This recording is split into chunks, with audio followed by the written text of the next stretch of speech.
Hi, Mom. You were in the hospital for malnutrition. Weren't you eating properly? I've been sending you money. Yeah, thank you for that. But 60 cents. You know the fee costs more than that, so don't worry about it.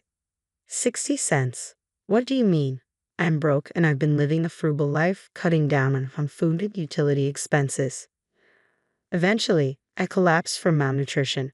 My eldest son, Raymond, has been sending me 60 cents every month. I told him it's not the amount but the thought that counts. I thought I'd been sending you 100 a month. Soon, shocking truths were revealed one after another from Raymond. I am caroling. I am turning 80 this year. I lost my husband 5 years ago, and now I live alone in an old apartment. Since getting married, I have been a full-time housewife, relying on my own pension and my husband's survivor's pension as my only income. Life is not easy, and I have been cutting corners day by day. Of course, I save on food expenses as well as utilities and water bills, and I barely get by living in a cheap apartment. Today, it has been lightly snowing since morning, but I don't turn on the heater to save electricity. I wear a down jacket and layer warm pants in the house to stave off the cold. My fingers are chapped and bleeding from doing chores with cold water. I have frostbite on my left hand, which is swollen and red-black as I rub my stiff fingertips while cleaning up after lunch. My daughter-in-law, Samantha, comes to visit. Hello, mother-in-law. I brought this week's medicine. It's the usual $80. Samantha brings me medicine every week. Raymond also cares for me, but he's busy as a pharmacist at a large hospital, so Samantha looks after me. A few years ago, Samantha accompanied me to the hospital for checkups, but recently she only delivers the medicine. It's cheaper this way, she says. Honestly, the medicine is a big expense for me, who is broke. However, I am told that stopping the medication will cause discomfort, so I have it delivered every week. Samantha used to be a pharmacist at a hospital like Raymond. However, she quit her job after getting married and now works part-time at a local drugstore. I'm always grateful for your help, Samantha. By the way, do you know anything about the box of rice crackers I had stored in the drawer? The one with the kids' scribbles on the lid. It's been missing since last week. I point to the dresser in the back. Last week, I had Samantha tidy up around the dresser, but the box has been missing ever since. Inside the box, I kept my hard-earned savings, a box of rice crackers. I don't know anything about that. Maybe you put it somewhere and forgot about it. Can you not blame me? Samantha, perhaps hurt by the suspicion, took the money for the medicine and left with an unpleasant look on her face. I can't argue with that. After putting away the medicine, I grabbed my cane and went toward the post office. Today is the end of the month. Since my husband passed away 5 years ago, I have had no other income than my pension. My son Raymond, concerned for me, has been sending me money every month. My bank book, spit out from the ATM as usual, had deposit 60 cents written on it. The amount sent was so little that the transfer fees seemed to cost more, but it's the thought that counts. Though it doesn't help much with daily life, I am grateful for it. After leaving the post office, I headed to my regular greengrocer. Since I visited every week, I became quite familiar with the energetic owner Dane, who is in his 60s. When I went to the store just before closing, I could get unsold or bruised vegetables at a discount. I always went to the store in the evening, targeting those discounts. Today, I got bruised turnips and radishes and wilting spinach. I thanked Dane and went home to pickle all the turnips and radishes in my homemade brine. The secret brine pickles I've been making for years as a hobby and to save money are excellent in both flavor and texture. I had a simple but delicious dinner of spinach and pickles. Lately, my health has been deteriorating. I feel dizzy when I stand up and I get short of breath just from moving a little. My nails and fingertips are also in bad shape. Perhaps my body is weak because I haven't been eating well due to cutting food expenses. I've had health issues before, but I never paid much attention, thinking it was due to age. But recently, the pain in my body is unbearable, and the dizziness is terrible. I tried calling Samantha to see if she could take me to the hospital. Ah, the hospital, just for dizziness. Well, I'm old, so it might be inevitable. But I'm worried. I haven't been to the hospital in years. Could you take me for once? But I'm busy, I don't have time. Raymond is working non-stop too. I'm sorry, but can we do it another time? It's not that urgent. Samantha refused to accompany me to the hospital. Even the nearest hospital is quite far from my home. Being broke, I can afford not only the medical fees but even the transportation costs. Oh, and please don't contact Raymond. He's in a crucial period at work. If anything happens, please contact me. Samantha emphasized that and then hung up the phone. I sighed and took my medicine with cold water. One day, as I was chatting with Dane at my usual greengrocer, I was hit by another severe bout of dizziness. Unable to support myself with a cane, I squatted down on the spot. Dane rushed over. "Are you okay?" and peered into my face. The dizziness didn't subside even when I sat down. "I'm just feeling a bit dizzy. Nothing is wrong. I'm fine." As I said that, I tried to stand up forcefully. Suddenly, the world spun around and I fainted. When I woke up, I found myself in a hospital bed. Dane was sitting beside me, receiving an IV drip. I heard the story from Dane. Apparently, after I collapsed at the greengrocer's, he called an ambulance for me. I had slept all night since being brought to the hospital, and it was already bright outside. The doctor explained that I had anemia due to severe malnutrition. Unbeknownst to me, my bones had become hollow, and my body was in a more serious condition than I thought. I was worried about the treatment costs and wanted to leave early, but the doctor told me I had to be hospitalized for a week. "Caroline, I always tell you to eat properly. I was shocked when you suddenly collapsed. Dane had always been concerned about my health. Sorry for making you worry, but I don't have any money." "Didn't you have an eldest son? He's a doctor or something, right? He must be earning a good salary working at a hospital, so he could at least send you some money." "He's a pharmacist. I've been receiving support from him." I smile awkwardly and close my mouth. "I receive a monthly allowance from Raymond, but it's too small to help with my living expenses. With the weekly medicine fee I pay to Samantha, even my pension has been significantly reduced. Dane says I should get more money, but I'm hesitant to accept money earned by others, even if they're family. However, what worries me now is the hospitalization cost. With my barely getting by lifestyle, I can't imagine affording such high medical bills.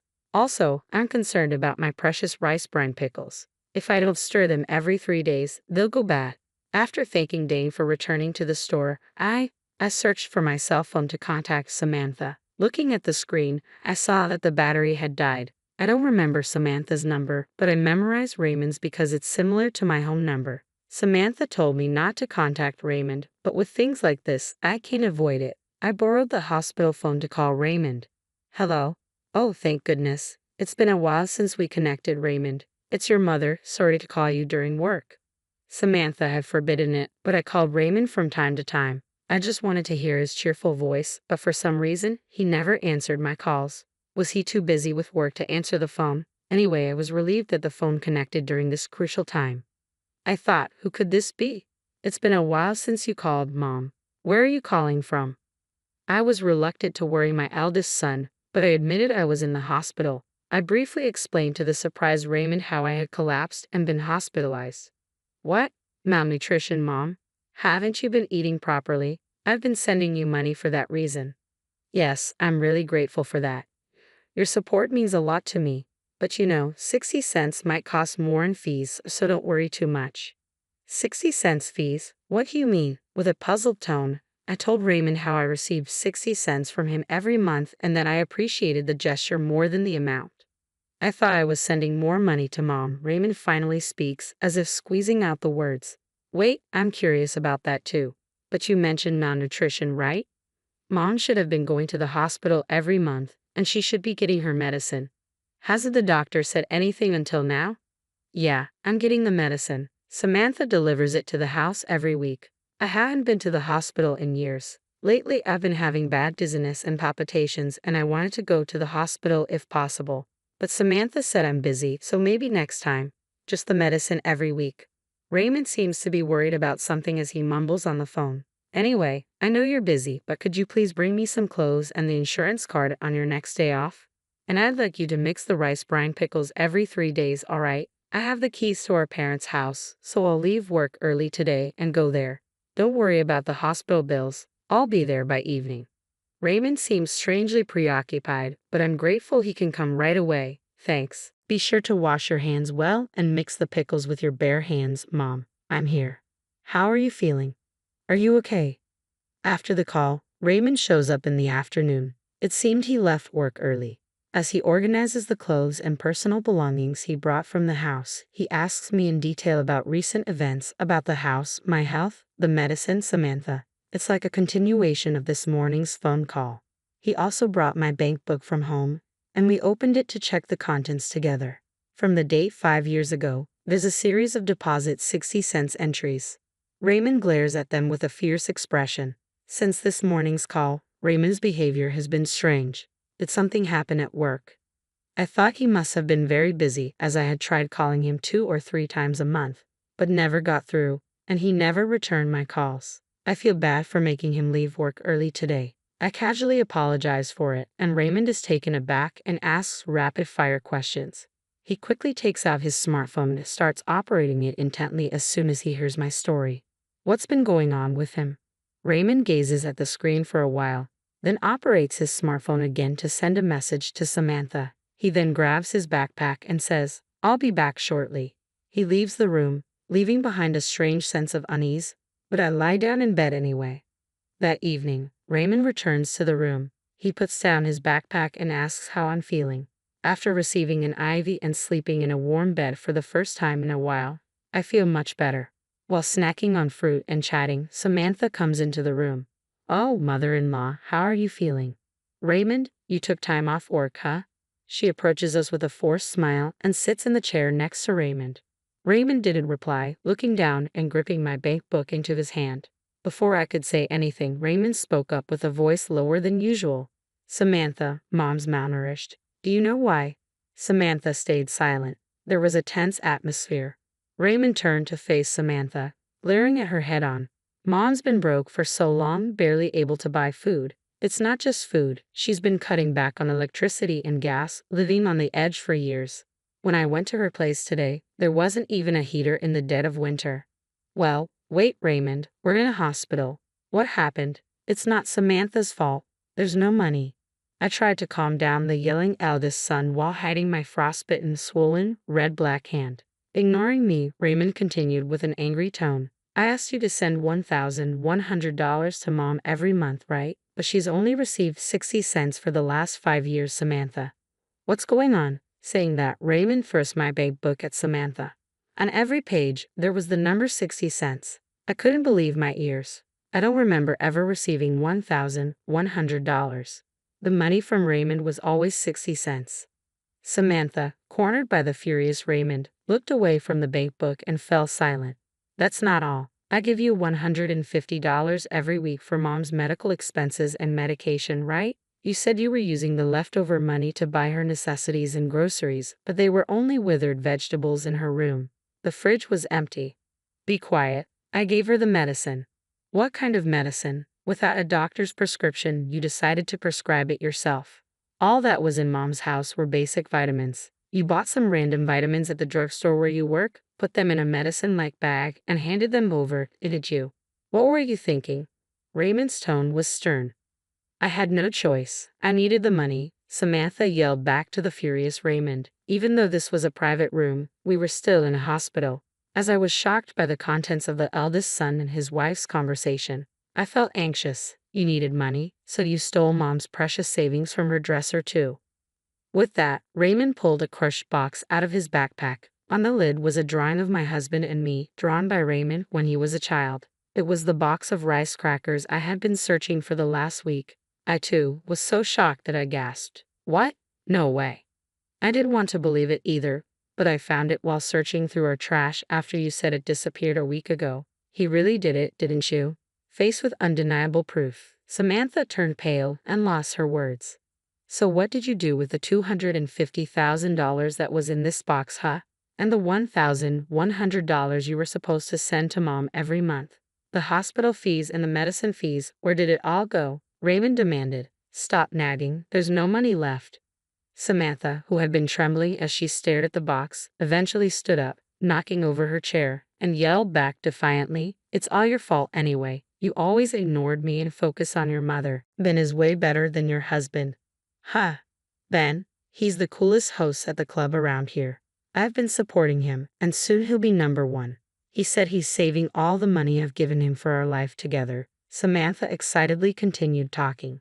Both Raymond and I stared at her blankly. I didn't quite understand, but it seemed she had fallen for a man and was providing him with money. Apparently, she needed a lot of money for that. All right, Samantha, I get it. Let's get a divorce right here for the sake of your life with this bang guy. Raymond quietly said this and took out the divorce papers and his seal from his backpack, placing them on the side table. I never want to see your face again. Sign the divorce papers here, pack your things tonight, and leave the house. I'll stay at the hospital tonight. Raymond's voice was firm, leaving no room for negotiation. What?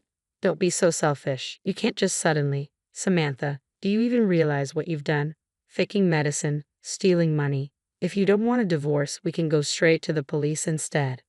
Samantha, who had been so confident, flinched under Raymond's intimidating gaze and eventually started making tearful excuses. I had no choice. My part-time job wasn't enough. I took a little from the money you sent and the medicine fees, but I know it was wrong. Besides, neither you nor your mother noticed for years, right? You both share some responsibility. Enough. I don't know when you did it, but you went through my phone and blocked Mom's number. You even told her not to contact me, didn't you? You deliberately kept us apart and exploited her without getting caught. Raymond's anger was palpable as he slammed the divorce papers on a table with his fist.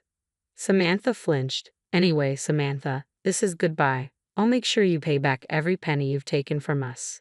Remember that. If you don't, we're going to the police. Raymond's voice was resolute. Finally realizing the gravity of her actions, Samantha couldn't say anything and signed the divorce papers with tears in her eyes. Samantha left the house that night, as Raymond had told her to, almost like she was running away.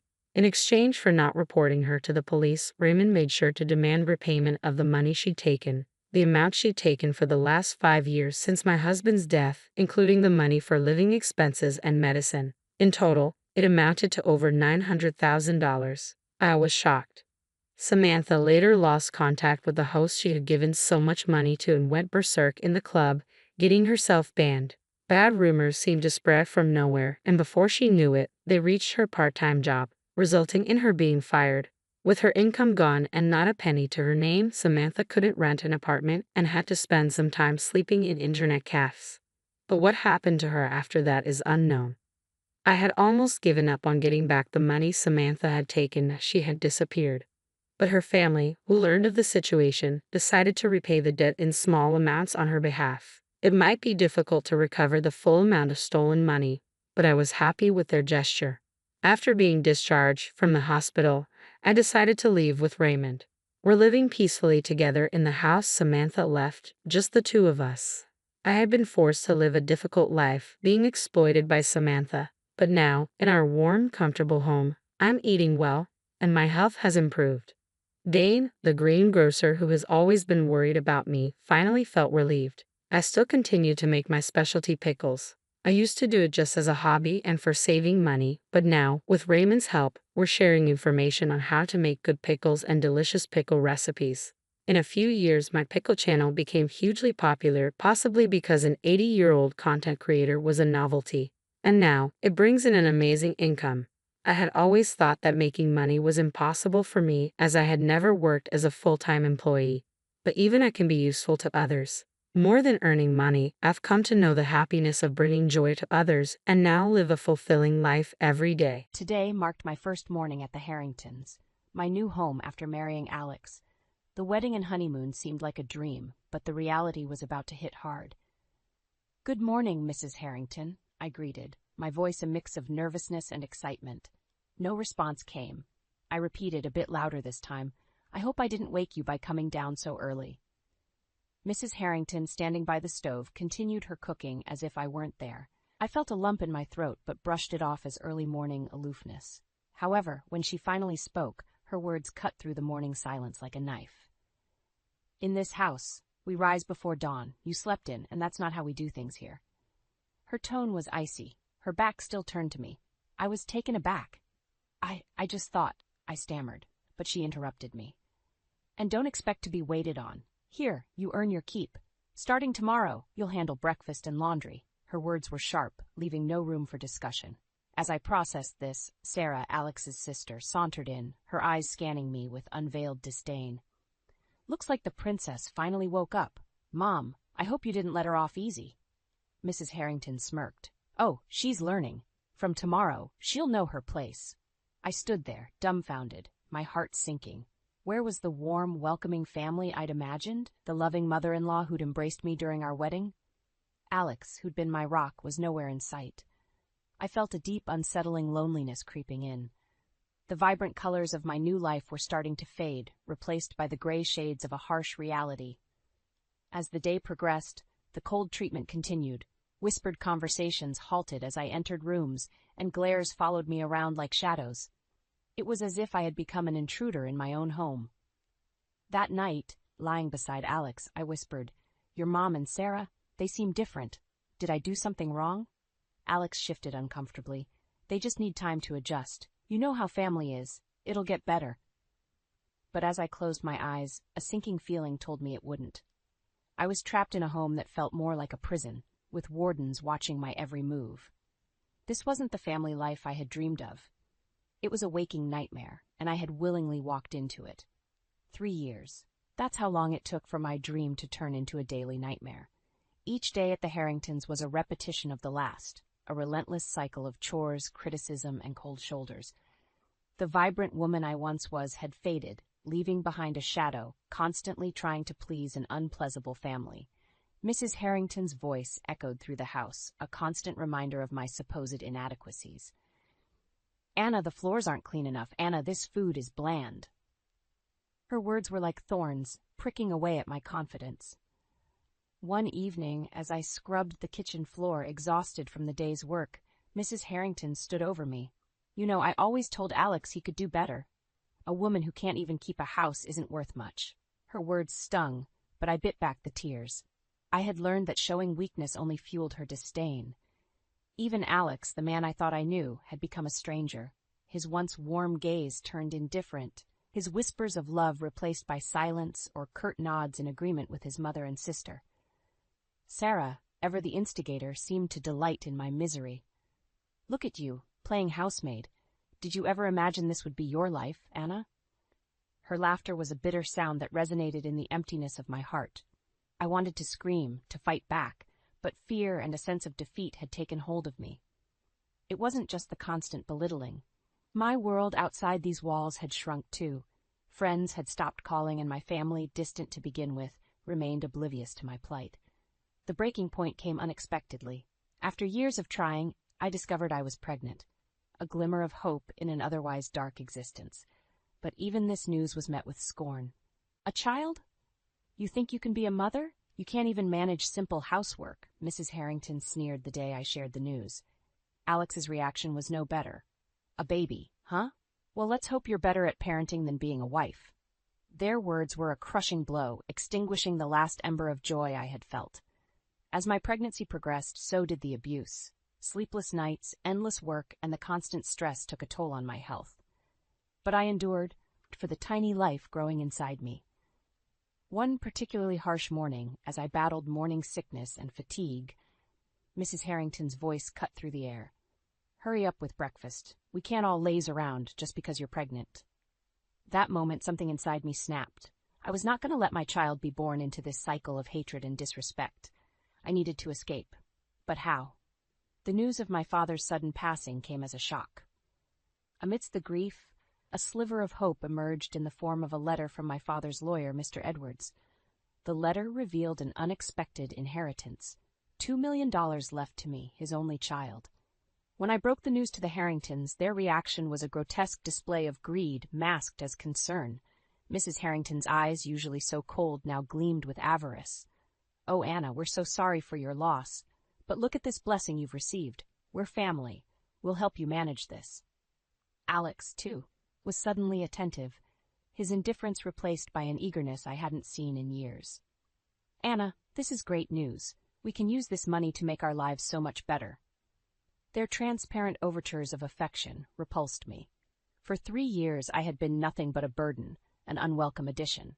Now, with money in the picture, I was suddenly valuable. Sarah's sly grin as she whispered, "Looks like you're not so useless after all," was the final straw. Their true colors, so vividly exposed, fueled a fire within me. I had to act, and act fast. I met with Mr. Edwards, who, unlike the Harringtons, expressed genuine sympathy for my loss. He advised me on securing the inheritance and, sensing my desperation, offered a plan. "You don't have to live like this, Anna. There are ways to protect yourself and your child." The plan was risky, but clear. I would quietly set up a separate account for the inheritance, ensuring it remained solely under my name. Then, with Mr. Edwards' help, I would prepare for a life away from the Harringtons. The following weeks were a blur.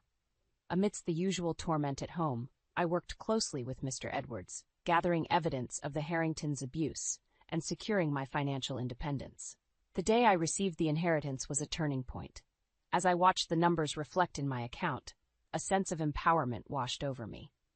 For the first time in years, I felt a glimmer of control over my destiny. That night, as I lay in bed, I made a silent vow.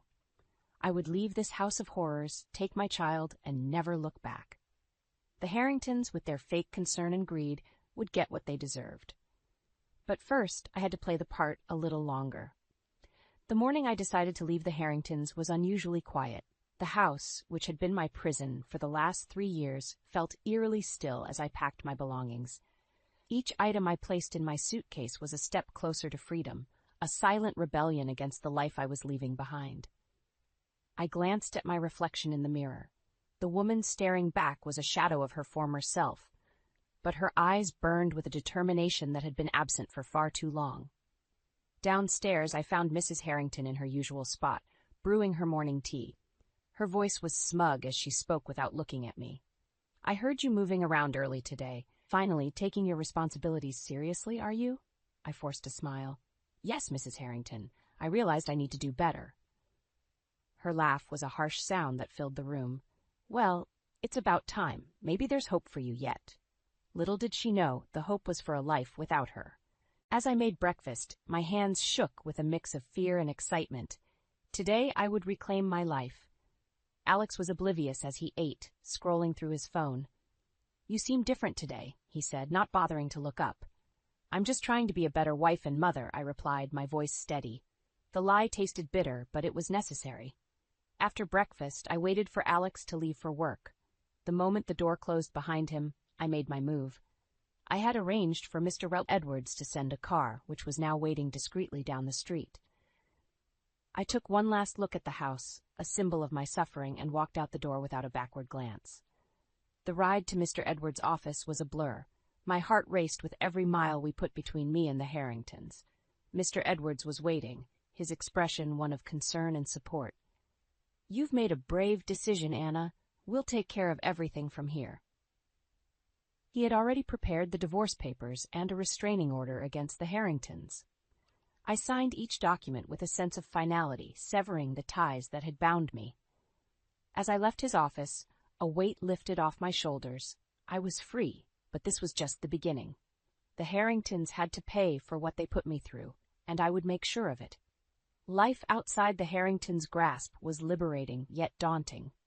The world seemed vast and unfamiliar, but I was determined to rebuild what I had lost. My first few weeks of freedom were spent in a small apartment, the quiet a stark contrast to the constant criticism and chaos of my former life. I often found myself flinching at shadows, half expecting Mrs. Harrington's scathing remarks or Sarah's mocking laughter. But as days turned into weeks, the fear slowly ebbed away, replaced by a growing resolve for justice. Mr. Edwards had been my unwavering ally, guiding me through the legal process. "The evidence you've gathered over the years is substantial," he said during one of our meetings. "It's time to turn the tables on the Harringtons." The lawsuit was our first strike. Armed with years of documented abuse and financial exploitation, we filed against the Harringtons. The news of the lawsuit hit them like a bombshell. I imagined Mrs. Harrington's shock, her facade of control crumbling as she read the legal notice. I pictured Alex's disbelief, realizing that the submissive wife he had taken for granted was now his adversary. The court proceedings were a whirlwind. The Harringtons' attempts to discredit me fell flat against the overwhelming evidence. Mrs. Harrington's usual commanding presence was reduced to a defeated slouch, her eyes avoiding mine. Sarah's arrogance had vanished, replaced by a sullen, resentful glare. And Alex, he looked lost, the reality of losing the inheritance and facing legal repercussions finally dawning on him. The verdict was a victory sweeter than I had dared hope for. the judge ruled in my favor, granting me a significant settlement and full custody of my unborn child. The Harringtons were also ordered to pay damages for the years of emotional and psychological abuse. As I left the courtroom, I felt an unfamiliar sensation: empowerment. I had faced my oppressors and emerged victorious. In the weeks that followed, the Harringtons' misfortune continued. Alex lost his job due to the negative publicity, and their financial woes were compounded by the settlement. The once proud and affluent family was now mired in scandal and debt. I heard whispers about their struggles, about how they had to sell the house to pay off their debts. The irony wasn't lost on me. The home that had been my prison was now gone, just like their hold over me. I would sometimes pass by the old neighborhood, glancing at the for sale sign where the Harringtons' house once stood, a stark reminder of how quickly fortunes could change. In those moments, I realized the extent of my transformation. I was no longer the timid, broken woman they had tried to mold me into. I was Anna, a survivor, a fighter, and a mother. As I cradled my newborn son, Leo, in my arms, I whispered promises of a better life, free from fear and full of love, the life we both deserved. In the small, cozy office of my new job, I paused to reflect on the whirlwind that had been my life for the past few years. The sound of laughter from my colleagues in the background was a far cry from the oppressive silence of the Harringtons' house. I had started afresh in a new city, finding employment in a firm that valued my skills and experience. The memories of the Harringtons' abuse, though still vivid, no longer held power over me. One afternoon, as I sipped my coffee, my phone buzzed with a news alert. The headline made my heart skip a beat: "Local family arrested for fraud and embezzlement." The accompanying photo showed the Harringtons being led away in handcuffs. As I read the article, a sense of finality washed over me. In their desperation for money after losing everything, the Harringtons had resorted to illegal activities, which ultimately led to their downfall. Their once proud name was now synonymous with disgrace and criminality. I couldn't help but feel a bitter satisfaction. The universe had a way of balancing the scales, and the Harringtons were paying the price for their cruelty and greed. My phone rang, snapping me out of my thoughts. It was Mr. Edwards, calling with an update on the final legal proceedings. "Anna, it's over. The Harringtons have been found guilty. In addition to their criminal charges, they're also liable for additional damages to you. This is more than just a legal victory. It's justice." His words were a confirmation of what I had already known deep down. I had won, not just in the courtroom, but in life. I had escaped the clutches of a toxic family and rebuilt myself from the ground up. As I hung up the phone, I looked at the photo of Leo on my desk. My son, now a bubbly toddler, was the embodiment of my new life, full of joy, love, and hope. The journey had been harrowing, but it led me to a place of strength and independence. The Harringtons had sought to break me, but in the end, they only broke themselves. I turned my gaze outside the window, watching the city bustle below. Life moved on, and so had I. The scars of the past would always be a part of me, but that they no longer defined me. I was Anna, a survivor, a mother, and a woman reborn. The evening had settled into a comfortable silence, the kind that wraps around you like a well-loved quilt. I was in the kitchen, cleaning up after dinner, when Zoe, my 10-year-old niece, her face pale under the kitchen lights, whispered, "Aunt Linda, the man in the garage is still breathing." I froze, a glass halfway to the cupboard. "What did you say, Zoe?" She bit her lip, eyes wide and serious. "I saw him. He's in the garage, and he's breathing." The simplicity of her statement, the earnestness in her gaze, it sent a chill down my spine.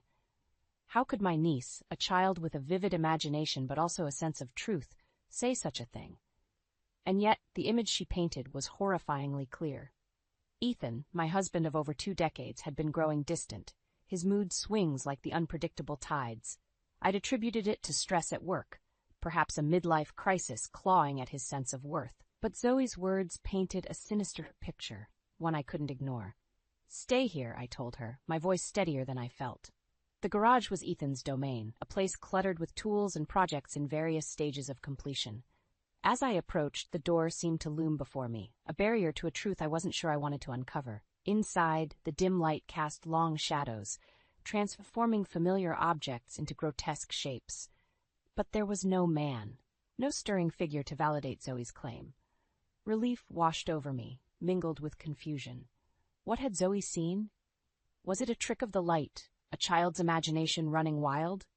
When Ethan came home later that night, his usual late return masked with the scent of cologne and a tired smile, I watched him closely. Zoe said she saw something strange in the garage, I ventured, watching for any flicker of guilt or panic. He laughed, a sound that once brought me comfort, but now seemed hollow. Kids and their imaginations, huh? Probably saw a shadow and thought it was a monster. But the way his gaze darted away, the slight tension in his shoulders, something wasn't right. That night, as Ethan's snores filled the quiet of our bedroom, I lay awake, Zoe's words echoing in my mind. My niece had never been one to make up stories, especially not ones so disturbing. Determined to uncover the truth, I made a decision that would change everything. The next morning, before Ethan woke, I slipped a voice recorder into the pocket of his jacket. It was a desperate, perhaps foolish act, but I had to know if there was more to his late nights and evasive answers. As the day dragged on, my anxiety grew. What would the recorder capture? Was I prepared for the truth, whatever it might be? That evening, when Ethan returned, his usual nonchalance seemed forced. He didn't notice the recorder as he hung his jacket by the door, and my heart raced as I waited for the right moment to retrieve it. The house was quiet when I finally pressed play, my hands trembling. The first few minutes were filled with mundane sounds, the car engine, Ethan humming tunelessly. But then, a voice, not Ethan's, sharp with anger. "You promised me, Ethan. You said you'd leave her." Claire. The name slipped from his lips in a whisper of guilt and longing. My breath caught as their conversation unfolded, a sordid tale of lies and betrayal. They spoke of me as if I were a nuisance to be dealt with, their words cutting deeper than any knife.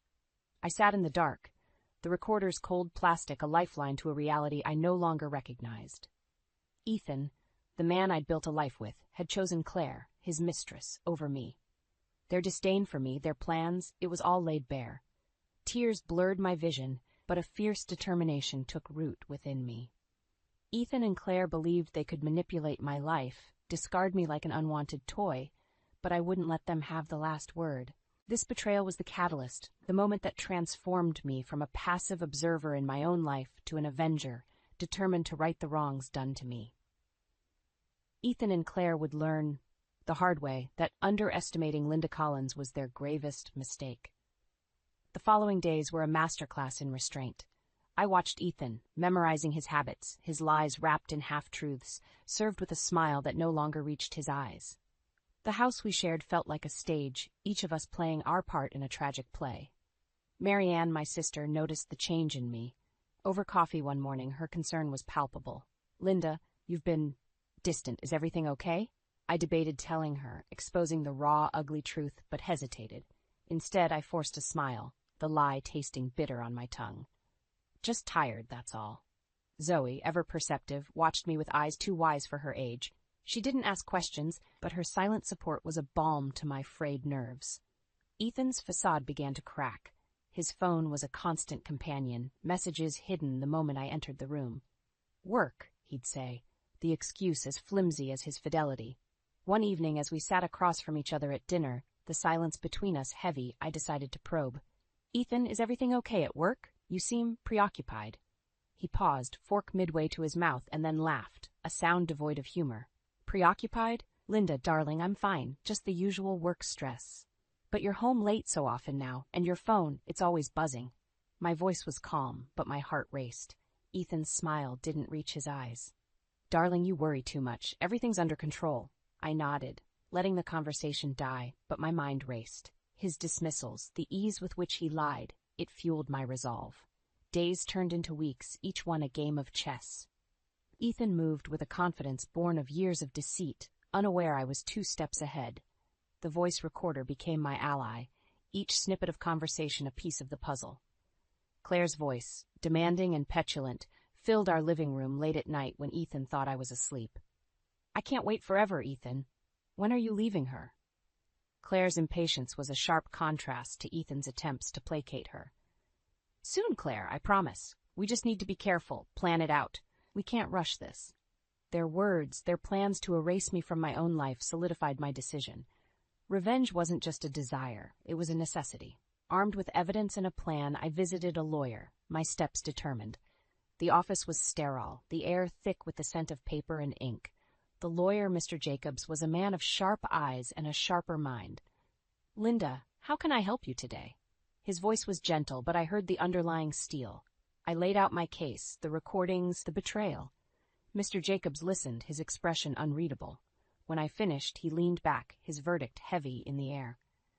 "Linda, you have a strong case for divorce, and the evidence of infidelity strengthens your position. But are you sure about this? Divorce is a significant step." I met his gaze, my resolve unwavering. "I've never been more certain of anything in my life. Ethan and his mistress can't get away with this. I want them to face the consequences of their actions." Mr. Jacobs nodded, understanding my need for justice. "Very well. We'll begin the proceedings. Rest assured, Linda, I'll fight for you." As I left his office, a sense of empowerment enveloped me. The path was set, the pieces in motion. Ethan and Claire thought they were the architects of my downfall, but they were merely pawns in a game they didn't understand. The anticipation of confrontation was a fire within me. Ethan's betrayal had shattered the illusion of our marriage, but in its place, a new Linda was emerging, one who would not be underestimated or cast aside. I returned home, the plan clear in my mind. Ethan and Claire would soon learn the cost of their deception. The stage was set, and I was ready to take my revenge. The day I decided to confront Ethan, the house felt colder, the walls bearing witness to the crumbling facade of our marriage. Ethan walked in, his usual late entrance, but tonight was different. Tonight I would shatter the silence. I waited in the living room, the voice recorder hidden in my pocket, a tangible reminder of his betrayal. Ethan, sensing a change in the air, hesitated at the threshold. "Linda, what's going on?" His voice wavered, a crack in his usual confidence. I stood facing him squarely. "We need to talk, Ethan, about us, about your late nights, and about Claire." Ethan paled, the mention of her name hitting its mark. "Claire? I don't know what you're talking about, Linda." "Don't insult my intelligence, Ethan. I know about the affair." I pulled out the voice recorder, pressing play. Claire's voice filled the room, demanding, selfish. Ethan's face contorted, the mask of lies falling away. "Linda, I can explain. Explain how you've lied to me, betrayed our marriage, explain how you've made plans with her to leave me as if I'm nothing." My voice was steady, but inside, a storm raged. Ethan stumbled over his words, the truth a bitter pill. "It's not like that, Linda. It was a mistake." "Claire, she meant nothing." "A mistake? She meant nothing?" I echoed, disbelief and anger swirling. "You don't get to diminish what you've done. You chose her, Ethan." He reached out, a futile attempt at reconciliation. "Linda, please, we can fix this. I love you, not her." I stepped back, repulsed by the touch of a man I no longer recognized. "Love? Your actions speak louder than your words, Ethan. You've made your choice, and now you'll live with the consequences." Ethan's desperation was palpable. "Linda, I'm sorry. Truly I am. Can't we just forget this happened? I'll end it with Claire. We can start over." "Forget? Start over?" I laughed, a sound devoid of humor. "You expect me to just forgive and forget? After you've planned to leave me for her? No, Ethan. It's too late for apologies. I've spoken to a lawyer. I'm filing for divorce." The color drained from Ethan's face, the reality of his situation finally hitting him. "Divorce? But Linda, think about what you're saying. We can work through this." "There's no we anymore, Ethan. You destroyed that when you chose her over our marriage. The only thing left to discuss is the divorce settlement." Ethan sank into a chair, defeated, the weight of his choices bearing down on him. "Linda, please, is there no chance for us?" I looked at the man I had loved, now a stranger to me. "The only thing you're leaving this marriage with is your guilt. As for me, I'm taking back my life, my dignity. You and Claire, you deserve each other." Turning my back on Ethan, I left the room, the finality of our conversation marking the end of our marriage. In that moment, I wasn't just walking away from Ethan. I was walking towards a new beginning, free from lies and betrayal. The next steps would be challenging, navigating the divorce and rebuilding my life. But as I stood in the doorway, looking back at the man who had been my husband, I felt a surge of strength. Ethan and Claire had thought they could manipulate me, but they had underestimated my resolve. The drama of my shattered marriage was giving way to a tale of revenge and empowerment. Ethan had sown the seeds of his own downfall, and now he would reap the whirlwind. As for Claire, she would soon learn the price of coveting what wasn't hers. In the silence of the night, I made a vow to myself. No longer would I be the victim. It was time for Linda Collins to take control of her story, to write the next chapter on her own terms. The days following my declaration of divorce were a mix of cold civility and underlying tension. Ethan had moved into the guest room, a symbolic gesture of our broken union. He oscillated between pleading for reconciliation and silent resentment, a dance I no longer cared to participate in. One afternoon, as I was sorting through years of joint memories, deciding what to keep and what to discard, Ethan approached me, his demeanor one of forced casualness. "Linda, have you thought more about what I said? About us trying again?" I didn't look up from the task at hand, my voice steady. "There's nothing left to consider, Ethan. My decision is final." Ethan's frustration bubbled to the surface. "But Linda, can't you see I'm trying here? I've ended things with Claire. I'm willing to do whatever it takes." Placing a photo album aside, I finally met his gaze. "Ethan, it's too late. You've done irreparable damage. There's no going back from this." His attempt to maintain a facade of contrition crumbled, revealing a glimpse of his true feelings. "So, that's it then? You're just going to throw away over 20 years of marriage because of one mistake?" "One mistake?" I echoed, incredulous. "You call an affair a mistake?" "No, Ethan. What you did was a choice, and now I'm making mine." Ethan's anger flared, a stark contrast to his previous pleas. "You're being unreasonable, Linda. You're letting your pride ruin everything." "My pride?" I stood, facing him squarely. "No, Ethan. It's my self-respect that you seem to have a problem with. I won't be manipulated or guilted into staying in a marriage that's lost all trust." Ethan opened his mouth to retort but seemed to think better of it, turning away with a muttered curse. The following week brought an unexpected confrontation. Claire, emboldened by desperation or perhaps delusion, appeared at my doorstep. Her appearance was the first face-to-face encounter since the revelation of the affair. "Linda, we need to talk," she stated, her tone demanding entrance. I blocked the doorway, my posture unyielding. "There's nothing to discuss, Claire. You've said enough." Claire's composure slipped, revealing the selfishness beneath. "You're making a mistake, Linda. Ethan loves me. You're just standing in the way of our happiness." The audacity of her words ignited a fire within me. "Your happiness? At the expense of my marriage and my life? You're delusional if you think I'll step aside for a homewrecker." Her face reddened, anger and entitlement warring for dominance. "I love him, and he loves me. You're just a bitter, old woman who can't let go." "Let go?" I laughed, a sound devoid of amusement. "Claire, I'm not holding on to Ethan. I'm freeing myself from a liar and a cheat. And as for you, you're welcome to him. But know this, the man who cheats with you will cheat on you." Claire faltered, her bravado crumbling. "You'll regret this, Linda. Ethan will never be happy with you."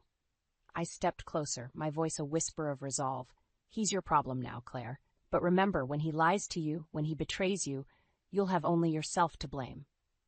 Turning on her heel, Claire stormed off, her departure marked by a slammed car door and the screech of tires. Watching her leave, I felt a sense of closure.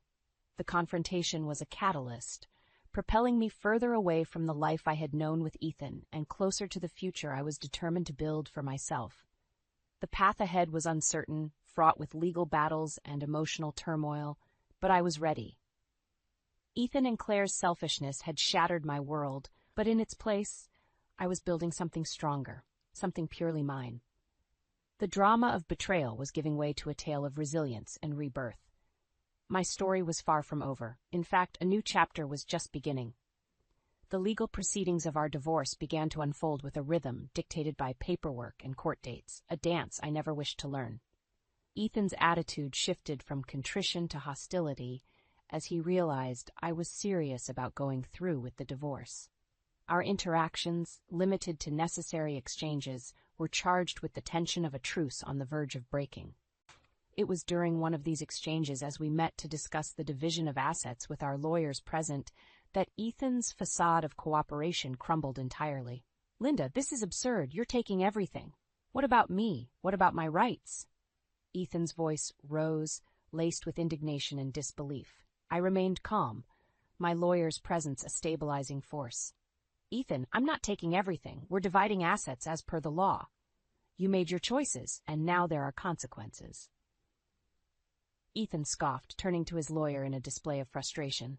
This is what I get for years of marriage? She's stripping me of everything over a mistake? His lawyer, a man of patience worn thin, tried to interject. Ethan, we've gone over this. The terms are fair considering the circumstances. But Ethan wasn't listening, his gaze fixed on me. He spat. You're enjoying this, aren't you? Ruining my life, taking everything we built together. I met his gaze squarely, my voice steady. I'm not ruining your life, Ethan. You did that on your own, and I'm not taking anything that isn't rightfully mine. You seem to forget the part you played in this. The back and forth continued, with Ethan's lawyer attempting to mediate, but Ethan's bitterness permeated the room. It was clear he saw himself as the victim, unwilling to acknowledge the pain and betrayal his actions had caused. As the meeting concluded, with little progress made, Ethan's parting words were a mix of threat and plea. You'll regret this, Linda. You can't just erase me from your life. But I was resolute, bolstered by the support of my lawyer and the knowledge that I was fighting not just for my assets, but for my dignity and future. The following weeks were a testament to my resolve. I poured my energy into my work and began reconnecting with friends I'd neglected, rebuilding the life Ethan had tried to overshadow. The loneliness that crept in during quiet moments was a stark reminder of the cost of freedom, but I was learning to embrace it as a necessary part of healing. It was during this time of tentative rebuilding that I received a call from Marianne, her voice tight with concern. Linda, have you heard? About Ethan? I braced myself, unsure of what news my sister could bring that involved Ethan. No, what happened? He's been fired, she revealed, the words heavy with implication. His affair with Claire, it wasn't just a secret from us. He was her superior at work. The company found out and, well, they didn't take it lightly. The news was a shock, yet part of me felt an inevitable justice in the outcome. Ethan's recklessness had finally caught up with him, his professional life now as fractured as his personal one. Are you okay? Marianne asked, her concern palpable even over the phone. I paused, considering her question. I'm relieved in a way. It's another confirmation that I made the right decision. Ethan's choices have consequences, and it's time he faced them. The conversation with Marianne ended on a note of sisterly support, but as I hung up, I couldn't help but reflect on the twisted path of retribution Ethan and Claire had found themselves on. Their actions had woven a web of consequences that extended far beyond our failed marriage. As the divorce proceedings continued, with each step forward feeling like a battle won, I realized that the greatest revenge was not in the suffering of Ethan, but in the life I was building from the ashes of his betrayal. My resurgence was a testament to my strength, a narrative of triumph over the deception that had sought to define me. The final divorce settlement meeting was set in a stark, impersonal conference room, the kind of place where futures were dismantled and divided like mere business transactions. Ethan was already there when I arrived, his posture rigid, the lines of defeat etched deeply into his face. As we sat down at the table, flanked by our lawyers, the air was thick with unspoken words and the ghosts of a shared past. The lawyer began to outline the terms of the settlement, a fair division of assets that leaned in my favor, acknowledging the imbalance Ethan's actions had caused. Ethan, simmering with a mix of resentment and resignation, finally spoke, his voice laced with bitterness. So this is it, then? You take everything? Leave me with nothing? I looked at him, really looked at him, seeing the man I had once loved, reduced to this shell of self-pity and blame. Ethan, you're not being left with nothing. But actions have consequences. We both know you brought this on yourself. His laugh was hollow, devoid of humor. And what about you, Linda? You come out of this smelling like roses, the wronged wife, while my life is in shambles. It didn't have to be this way, Ethan. You made choices. You lied, you cheated, you destroyed our marriage, not me. I'm just picking up the pieces of my life, I replied, my voice steady despite the turmoil inside. The lawyer, sensing the escalating tension, interjected, Let's focus on finalizing the agreement. Are there any objections to the terms as they stand? Ethan glanced at his lawyer, a silent communication passing between them. Then, with a resigned sigh, he shook his head. No. No objections. As signatures were applied to paper, formalizing the end of our marriage, Ethan's mask of indifference slipped, revealing a flash of the man I had once known, filled with regret and loss. Linda, he started, his voice trailing off, the weight of his remorse palpable. But it was too late for apologies, too late for what-ifs.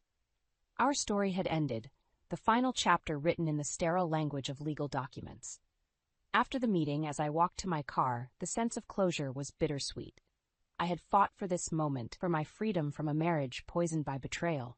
Yet the victory was hollow, the cost measured in years of love and trust, now irretrievably lost. The days that followed were a mixture of relief and reflection. The divorce was final, the battle won, but the war had taken its toll. I threw myself into work, into rebuilding a life that was wholly mine, yet the shadow of my failed marriage lingered, a reminder of the fragility of happiness. It was during this time of transition that I received an unexpected call from Claire. Her voice, when she spoke, was a far cry from the confident homewrecker I had confronted months ago. Linda, I don't expect you to care, but I thought you should know. He's gone, left town, left me, Claire confessed, her voice breaking. I paused, absorbing her words, the schadenfreude I had anticipated feeling nowhere to be found. Instead, there was only a profound sadness for all that had been lost. Claire, I'm sorry. For all of it, I said, surprising myself with the sincerity of my words. You're sorry? After everything? Claire's confusion was evident. Yes, because in the end, we were both victims of Ethan's selfishness. I hope you find a way to move on from this, Claire. I hope we both do, I replied, ending the call with a sense of finality. The conversation with Claire was a turning point, a moment of unexpected grace amid the wreckage of our intertwined lives. It was a reminder that the best form of revenge wasn't the suffering of those who had wronged us, but the ability to rise above, to heal, and to find peace. As I looked ahead to the future, I realized that my journey was just beginning. The end of my marriage to Ethan was not just an ending, but a gateway to new beginnings, to possibilities unencumbered by the past. I had emerged from the storm stronger, wiser, and ready to face whatever came next, with a heart open to the promise of tomorrow. I stood frozen in our cozy living room, the words echoing in my ears, refusing to make sense. Elaine, I've decided to sell your father's lake house. It's for the best. Mark's voice was calm, almost clinical, as if discussing the weather, not the betrayal of a lifetime. But why? That house, it's all I have left of Dad. My voice cracked, a mix of disbelief and rising anger. Mark, my husband, 10 years my junior, stood by the window, his gaze avoiding mine. Look, it's simple. Your father left it to us and we need the money. I've already spoken to a realtor. We'll get a good price. I felt my world spinning. The lake house wasn't just property. It was a sanctuary filled with childhood memories, my father's laughter still resonating in its walls. How could you decide this without even talking to me?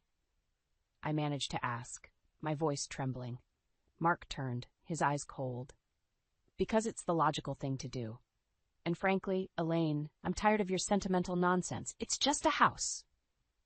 Just a house. His words cut through me. That house was where my father taught me to swim, where we had celebrated countless birthdays and anniversaries. It was more than just a structure. It was a part of me. You have no right. My voice rose, a mix of rage and hurt. It's my family home. How can you be so heartless? Mark's expression hardened. Heartless? I'm being practical, and if you're going to be this difficult, then maybe we should reconsider our marriage. Reconsider our marriage?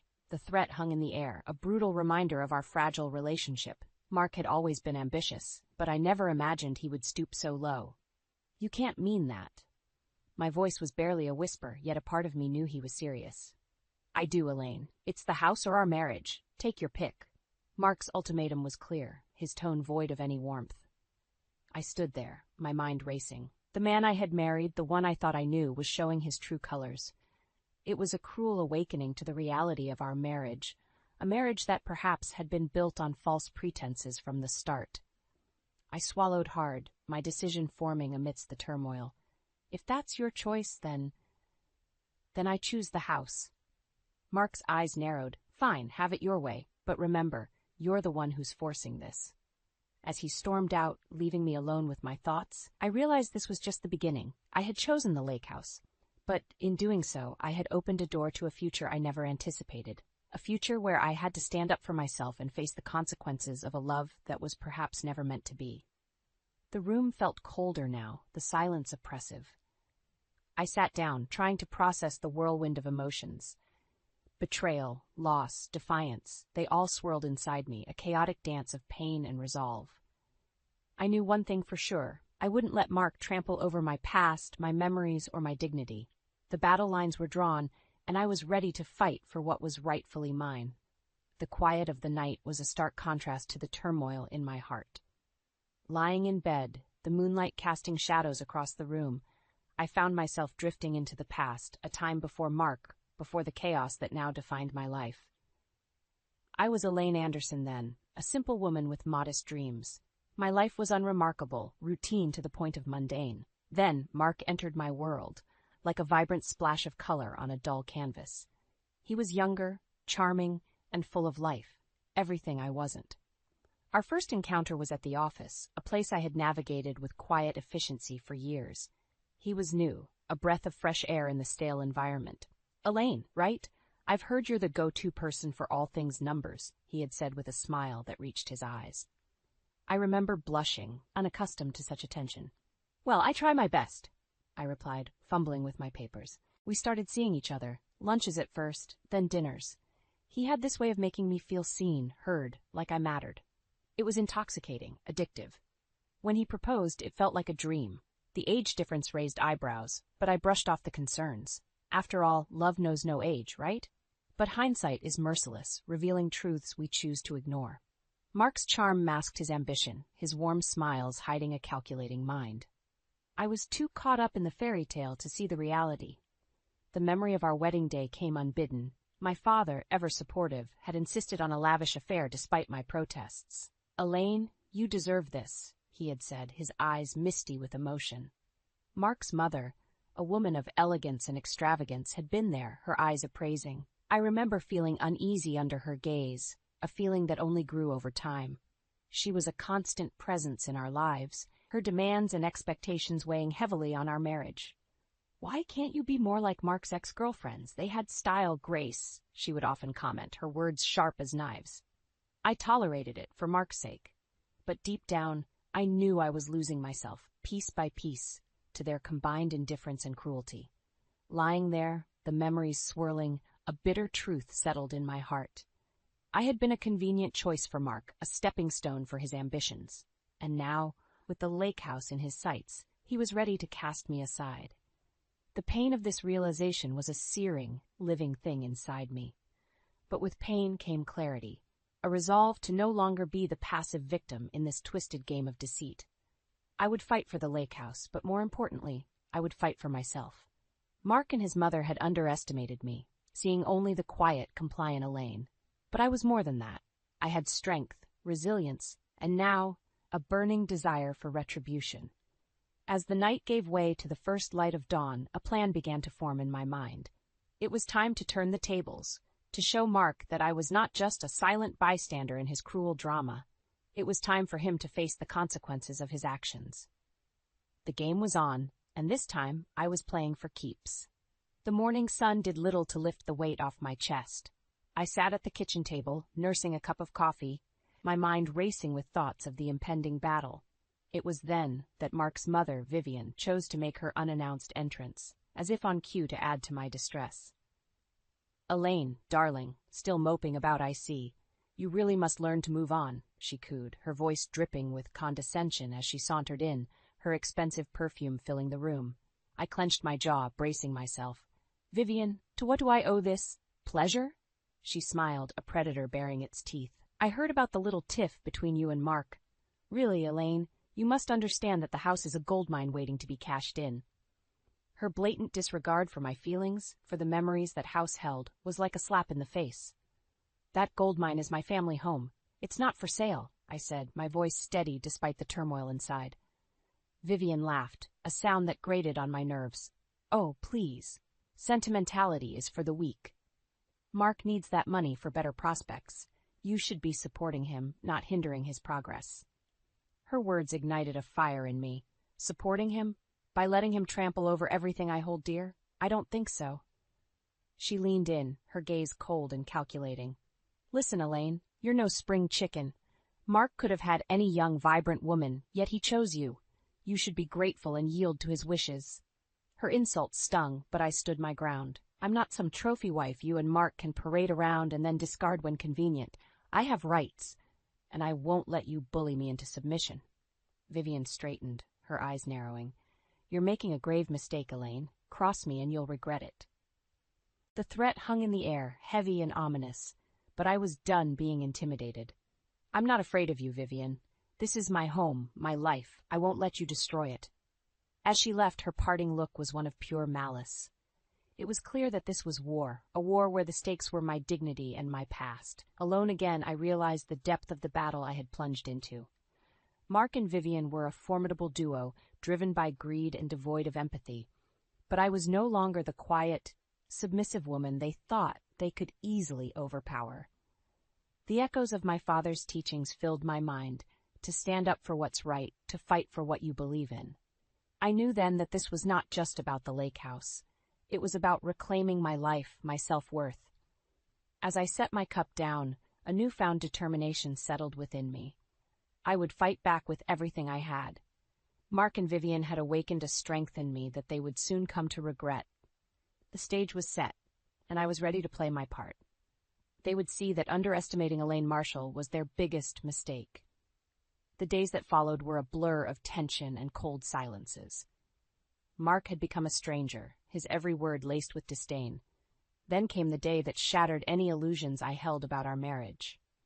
It was a regular Thursday evening when I stumbled upon the truth that had been lurking in the shadows. Returning home early, I found Mark's phone buzzing on the kitchen counter. A message flashed across the screen, too damning to ignore. Can't wait to see you tonight, love, Jenna. My heart stopped, a sickening feeling rising in my gut. Confronting Mark was inevitable. He walked in, his face a mask of surprise at my early return. Elaine, what's wrong? He asked, noticing my ashen face. I held up his phone, the message still glaring back at us. Who's Jenna?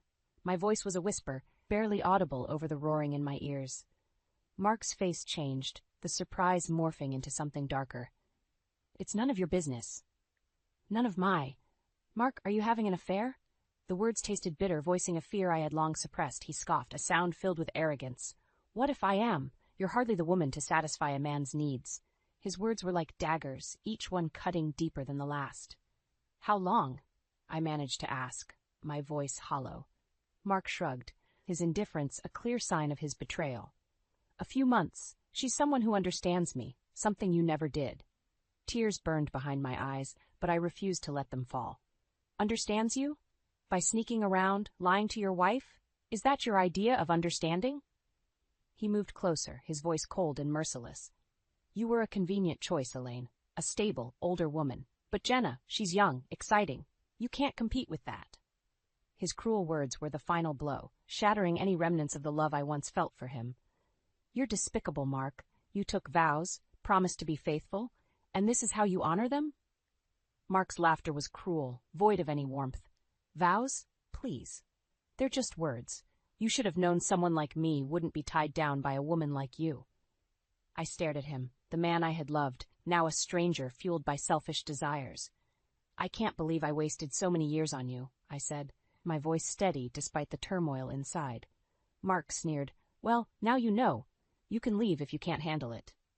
But leaving was not an option. Not yet. I needed to plan, to strategize. This betrayal was not just a personal blow, it was ammunition, a tool I could use in the battle for my dignity and my father's lake house. As Mark walked away, his steps echoing in the empty house, I knew that this was far from over. His affair, his callousness, would be his undoing. I would make sure of it. The stage was set for my revenge, and I was ready to play my part. Mark would soon learn the cost of underestimating Elaine Marshall. The realization of Mark's affair had left a void in my heart, a void that grew each day as I grappled with the fallout. Yet amidst this personal upheaval, a new challenge emerged, the battle for my father's lake house. I was sifting through old documents one evening, the memories of my father enveloping me, when Mark returned home. His steps were hesitant, a stark contrast to his usual brashness. He found me in the study, surrounded by papers and photographs. "Elaine, we need to talk," he began, a false note of sincerity in his voice. I looked up, my eyes weary. "What is it now, Mark? More demands?" He took a deep breath, his eyes avoiding mine. "It's about the lake house. I've been doing some thinking, and I believe selling it is the best option." The audacity of his suggestion struck me. "You think you have a say in this, after everything you've done?" Mark shifted uncomfortably. "Legally, as your husband, I do have a say. And let's be honest, the money would be beneficial for both of us." His words were like poison, his intentions clear. "Beneficial for us? Or just beneficial for you and your escapades?" He frowned, his facade slipping. "Elaine, let's be reasonable. The house is just sitting there. Selling it makes sense." I stood up, my resolve strengthening. "That house is more than just property, Mark. It's a piece of my history, my father's legacy. I won't let you desecrate his memory for your gain." Mark's expression hardened. "This isn't just about memories, Elaine. It's about practicality, and I'm prepared to take this to court if necessary." His threat hung in the air, a declaration of war. But I was not the same woman he had once manipulated. "If it's a legal battle you want, then so be it. I will not back down, Mark. That house is mine, and I will fight for it." As he left the room, the weight of the upcoming legal battle settled on my shoulders. But it was a weight I was prepared to carry. Mark's betrayal had ignited a fire within me, a determination to stand up against his greed and deceit. The lake house was more than just a building. It was a testament to my father's love, a symbol of the happy memories we shared. I would not let Mark tarnish those memories. The fight for the lake house was not just a fight for property. It was a fight for my past, my dignity, and my future. As I sat alone in the study, surrounded by the remnants of happier times, I knew the road ahead would be challenging. But I also knew I was no longer the woman who would bend to Mark's will. I was ready to stand my ground, to fight for what was rightfully mine. The battle lines were drawn, and I was ready for whatever lay ahead. Mark would soon learn that underestimating Elaine Marshall was his gravest mistake. The legal battle over the lake house loomed over me like a dark cloud, but I refused to be intimidated. Each day I pored over legal documents, preparing for the fight ahead. Mark's underhanded tactics only fueled my resolve. But it was an unexpected discovery that turned the tide in my favor. One afternoon, a week before our first court hearing, I received a call from a private investigator I had reluctantly hired. His words sent chills down my spine. "Mrs. Marshall, we've uncovered something you should see. It's about your husband's financial activities." We met at a cafe, away from prying eyes. The investigator slid a folder across the table, his expression grim. Inside were bank statements, receipts, and a series of damning emails. They painted a clear picture. Mark had amassed a significant amount of debt, much of it hidden from me. "Your husband has been funneling money from joint accounts for over a year now," the investigator explained. "He's in deep, and it looks like he was planning to use the sale of the lake house to cover his tracks." I felt a mix of anger and vindication. Mark's betrayal ran deeper than I had imagined. He wasn't just unfaithful, he was a liar and a thief. "Thank you," I said, my voice steady despite the storm raging inside me. "This changes everything." Armed with this new information, I confronted Mark that evening. He returned home, his usual arrogance on display, but when he saw the documents laid out on the table, his facade crumbled. "What is this, Elaine?" he stammered, his eyes darting over the papers. "It's the truth, Mark, about your debts, your lies. Did you really think you could hide this from me forever?" He tried to snatch the papers, but I was quicker. "You've been stealing from our accounts, Mark, and you plan to use the lake house to bail yourself out." Mark's face reddened, his usual eloquence replaced by sputtering denial. "Elaine, you've got it all wrong. This is just a misunderstanding." "A misunderstanding?" I laughed, a bitter sound. "No, Mark, this is fraud, and I intend to use every piece of evidence against you."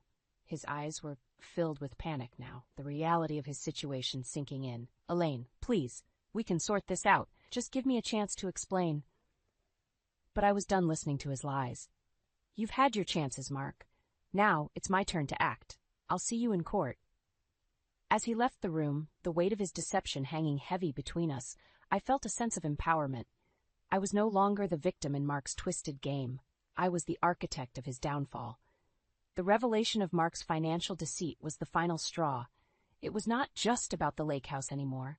It was about exposing him for the fraud he was. The stage was set for a dramatic showdown, and I was ready to play my part. The battle for the lake house had become a battle for justice, and I was determined to come out victorious. Mark would learn that his actions had consequences, and I would be the one to teach him that lesson. The game was on, and I was playing to win. The courtroom was a battleground where truths were laid bare. As I sat across from Mark, flanked by my attorney, I could feel the weight of his gaze, a mix of anger and desperation. The evidence of his financial misdeeds was damning, irrefutable. Yet, in his arrogance, Mark still tried to play the victim. "Your Honor, I admit my mistakes," Mark began, his voice quivering with feigned remorse. "But selling the lake house was meant to secure our future, to settle the debts that I incurred for the betterment of our family." His words were a grotesque distortion of reality. I watched as the judge reviewed the documents, her expression one of skepticism. "Mr. Marshall, your actions speak of deceit and a blatant disregard for marital assets. This court finds no merit in your arguments." Mark's face paled. The realization that his ploy had failed seemed to finally dawn on him. I felt a grim satisfaction in watching him squirm. The tables turned. The judge continued, her voice firm. "I am ruling in favor of Mrs. Marshall. The lake house will remain in her possession. Furthermore, Mr. Marshall will be held accountable for the financial irregularities and debts incurred." As the gavel struck, sealing Mark's fate, I let out a breath I hadn't realized I was holding. Justice had been served. The lake house was mine, and Mark's deceptions were laid bare for all to see. But the victory was bittersweet. As I left the courtroom, I couldn't help but feel a pang of sorrow for the man Mark had become. Our marriage, once filled with promise, had been reduced to legal documents and bitter disputes. The following weeks were a testament to Mark's rapid descent. His financial misdeeds had caught up with him, leaving him in a quagmire of debt and legal troubles. The man who had once held his head high was now a shadow of his former self. One evening, as I was organizing my father's belongings in the lake house, I heard a knock at the door. Standing there in the dimming light was Mark. He looked haggard, his eyes hollow. "Elaine, I don't know where else to go," he stammered, a stark contrast to his usual confident demeanor. I regarded him, a mix of pity and revulsion stirring within me. "What do you want, Mark?" "I've lost everything," he whispered, his voice breaking. "The debts, the legal fees, I'm ruined." His admission was a harsh reminder of the consequences of his actions. "You did this to yourself, Mark. You chose deceit over honesty, greed over integrity." He took a step closer, desperation etched on his face. "Please, Elaine, I need help. You're the only one I have left." I shook my head, resolute in my decision. "I am not your savior, Mark. You need to face the consequences of your actions." As he turned away, defeated, I felt a chapter of my life closing. Mark's descent was a direct result of his choices, a path he had chosen to walk alone. The lake house stood behind me, a symbol of my resilience and victory. In its walls were memories of a happier time, untouched by Mark's deceit. I had fought for it, and in doing so, I had reclaimed a part of myself. Mark's downfall was a stark reminder that actions have consequences. His path of desperation was one he had paved himself. And as the sun set over the lake, I knew that this was not just a victory over Mark, but a triumph over the shadows he had cast over my life. The game had ended, and I had emerged stronger, wiser, and ready to start anew. The morning light had barely begun to seep through the curtains when Derek's words cut through the silence of our home, setting a chill to the air that rivaled the cold outside. "We should consider divorce now that Milo is gone. It's practical." His voice, devoid of any warmth, made my heart stop. It was as if the somber preparations surrounding us, the photos of Milo spread across the living room for his funeral, were just a backdrop to his cruel proposition. I stood there, a mixture of disbelief and anger boiling inside me. "Practical?" I echoed, my voice barely a whisper, struggling to keep my composure. "Our son hasn't even been laid to rest, and this is what you think of." Derek didn't flinch, his gaze as cold as his suggestion. Lila, let's be honest, Milo's illness was a financial drain. We can start fresh now. Fresh? Was this the man I married? The father of my child? His words were a stark revelation of his true self. A side of Derek I refused to see until now. I realized that while I had been fully consumed with caring for our son, Derek had been distancing himself, not just emotionally, but planning his exit in the most heartless way imaginable. "I can't even recognize you anymore, Derek," I said, my voice steadier than I felt. "How can you be so callous?" "It's not about being callous, Lila. It's about being realistic. We've been growing apart for years. Milo's situation just expedited things. Growing apart. As if our marriage was nothing more than a convenience, easily discarded when the going got tough. I thought about all the nights I spent by Milo's bedside, holding his hand, praying for a miracle, while Derek found excuses to stay away. I'd lied to myself, believing he was just coping differently. But the truth was, he had checked out long before Milo's condition worsened. So what? You've just been waiting for the right moment? For our son to die?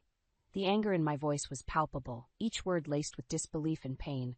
Derek sighed, a futile attempt to appear sympathetic. "I know how it sounds, Lila, but I think this is for the best. For both of us.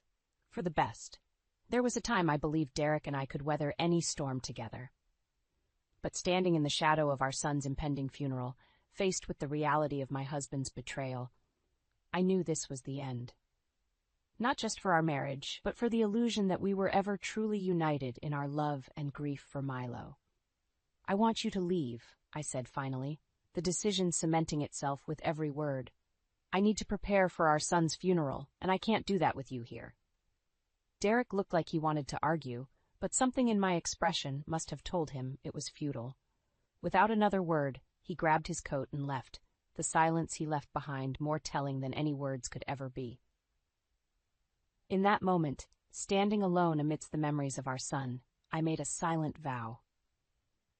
Milo's funeral would not just be a farewell to our beloved boy, it would mark the beginning of my journey to uncover the truth about Derek's betrayal and ensure that justice, however cold it might be, would be served. The day Milo was diagnosed, our world turned upside down. A rare illness, the doctors had said, with a tone that prepared us for a battle we never imagined. I remember clutching Derek's hand, searching for strength in his eyes. But even then, I saw the first signs of his withdrawal, a detachment that I mistook for shock. "Milo will need constant care, expensive treatments," the specialist had explained, outlining a future filled with hospital visits and uncertainty. "We'll do whatever it takes," I had responded immediately, my resolve firm. Derek, however, remained silent, his acquiescence coming only through a nod. As the months progressed, so did Milo's condition. It demanded everything of me, my time, my energy, my soul. I became his nurse, his advocate, his constant companion through every painful procedure. I watched my son fight with a bravery that belied his age, his laughter a balm to my aching heart. Derek's presence, however, became increasingly sporadic. "Work is demanding right now," he'd say, or "I need to clear my head." His excuses piled up, leaving me to shoulder the burden alone. It wasn't until one evening when Milo asked, "Why doesn't Daddy stay with us anymore?" that the full weight of Derek's absence truly hit me. He's just busy, sweetheart." I had lied, masking my bitterness with a smile that felt as if it could shatter. But it was one particular night that cemented Derek's apathy in my heart. Milo had been rushed to the hospital with complications, his condition critical. I had called Derek, panic straining my voice as I urged him to come quickly. "I can't. I'm tied up with something important," was his cold reply. The background noise of laughter and clinking glasses told a story of indifference. I hung up, feeling a chasm open between us that I instinctively knew would never close. That night, as I held Milo's hand, watching him fight for his life, a part of me hardened against Derek. His something important was a betrayal, not just as a husband, but as a father. The following days were a blur of hospital rooms and silent prayers, with Milo showing a strength that seemed superhuman. I was by his side, every step of the way, my resolve unbreakable. Derek's visits, however, were brief and filled with awkward silences. His once warm gaze now glanced off us, as if making eye contact would force him to confront the reality he so desperately wanted to avoid. It was during one of these rare visits that Derek's true feelings slipped out. "You know, Lila, maybe it's time to consider letting go. For Milo's sake," he had said, his voice devoid of emotion. Letting go? His words were a slap, a wake-up call to the depth of his detachment. "Letting go? You mean giving up on our son?" I couldn't keep the incredulity and anger from my voice. "How can you even say that?" Derek shrugged, a gesture so casual it was as if we were discussing the weather. "I'm just being realistic, Lila. Think about the quality of his life. Our lives. Our lives." There it was, the crux of Derek's concern. Not Milo's suffering, not the fight we were enduring, but the inconvenience it posed to his life. I watched him then, a man I no longer recognized, and a cold resolve settled over me. Derek had abandoned us, not physically, but in every way that mattered. His apathy was a betrayal more painful than any diagnosis. In that moment, I knew that no matter what the future held for Milo and me, Derek would not be a part of it. My son's battle had shown me the depth of my strength, and Derek's abandonment had revealed the shallowness of his love. The fight for Milo's life was mine to bear, and I would do so with all the love and devotion that Derek had failed to provide. The critical moment came unexpectedly, shattering the fragile equilibrium I had managed to maintain. It wasn't a dramatic confrontation or a scandalous revelation, but a small, seemingly insignificant slip-up that would change everything. It was late. The hospital's fluorescent lights hummed softly in the background, a counterpoint to the storm raging in my heart. Milo had been admitted again, another setback in a long line of battles. I was alone, Derek having excused himself with a vague mention of an urgent work commitment. His absences had become the norm, yet this time something felt off. I was returning from the cafeteria when I overheard a snippet of conversation from a nurse. "Yes, Mr. Thompson was here earlier, but he left with a woman. Said it was his wife, but I've seen Mrs. Thompson, and that wasn't her." My steps faltered, the words slicing through me. Derek here? And with another woman? Denial surged through me, followed swiftly by a sickening realization. This wasn't a case of mistaken identity. It was the missing piece of a puzzle I hadn't known I was assembling. Fueled by a mixture of dread and determination, I confronted Derek the next day. He arrived late, his demeanor cautious, as if sensing the storm clouds gathering. "Derek, were you at the hospital yesterday?" I asked, my voice steady despite the turmoil inside me. His eyes flickered, the briefest hint of panic before he masked it with a practiced ease. "No, I told you. I had to work late. Why?" The lie was effortless, rolling off his tongue with the ease of someone well practiced in deception. But I was no longer the woman who took his words at face value. "The nurses saw you, Derek, and you weren't alone." I watched him closely, the man I had pledged my life to, now a stranger. For a moment he wavered, the facade cracking. Then with a sigh he dropped the pretense. "All right, I was there. But it's not what you think, Lila." "Not what I think." The absurdity of his denial, the attempt to cloak his betrayal in innocence, ignited a fury within me. "You've been lying to me, to all of us. While our son fights for his life, you play house with someone else?" Derek had the audacity to look aggrieved. "It's not that simple. You've been so consumed with Milo. There's been no room for me, for us." Us. The word was a mockery, a desecration of the vows we had taken. "There is no us, Derek. Not anymore. You made sure of that the moment you chose to step outside our marriage, our family." His response was a mix of defensiveness and self-pity. "I needed support, Lila, something you haven't been able to give. Support." The accusation was a blow, a warping of reality so perverse it left me speechless. I had been fighting for our son's life, while he sought solace in the arms of another. The injustice of it, the sheer selfishness, was breathtaking. "You wanted support?" My voice was cold, harder than I'd ever heard it. "You turned your back on your family, on your son. There's no excuse for what you've done." The conversation spiraled from there, accusations and denials colliding in the air between us. But beneath the anger and the betrayal, a resolve was forming within me. Derek's infidelity, his abandonment, was the breaking point, the catalyst for a change I had been too afraid to face. As I stood there, confronting the ruin of our marriage, I knew what I had to do. Not just for Milo, but for myself. Derek had shown me his true colors, and in doing so, he had freed me from any obligation to him. The path forward would be fraught with challenges, but I was no longer burdened by the weight of his deceit. The fight for Milo's legacy, for justice, was just beginning. And I would not back down. Milo's final days were a poignant reminder of the fragility of life and the depth of a mother's love. The house, once filled with the sounds of his laughter, was now quiet, a somber sanctuary for our remaining time together. Derek's absence during this critical period was a stark, painful underscore to his earlier neglect.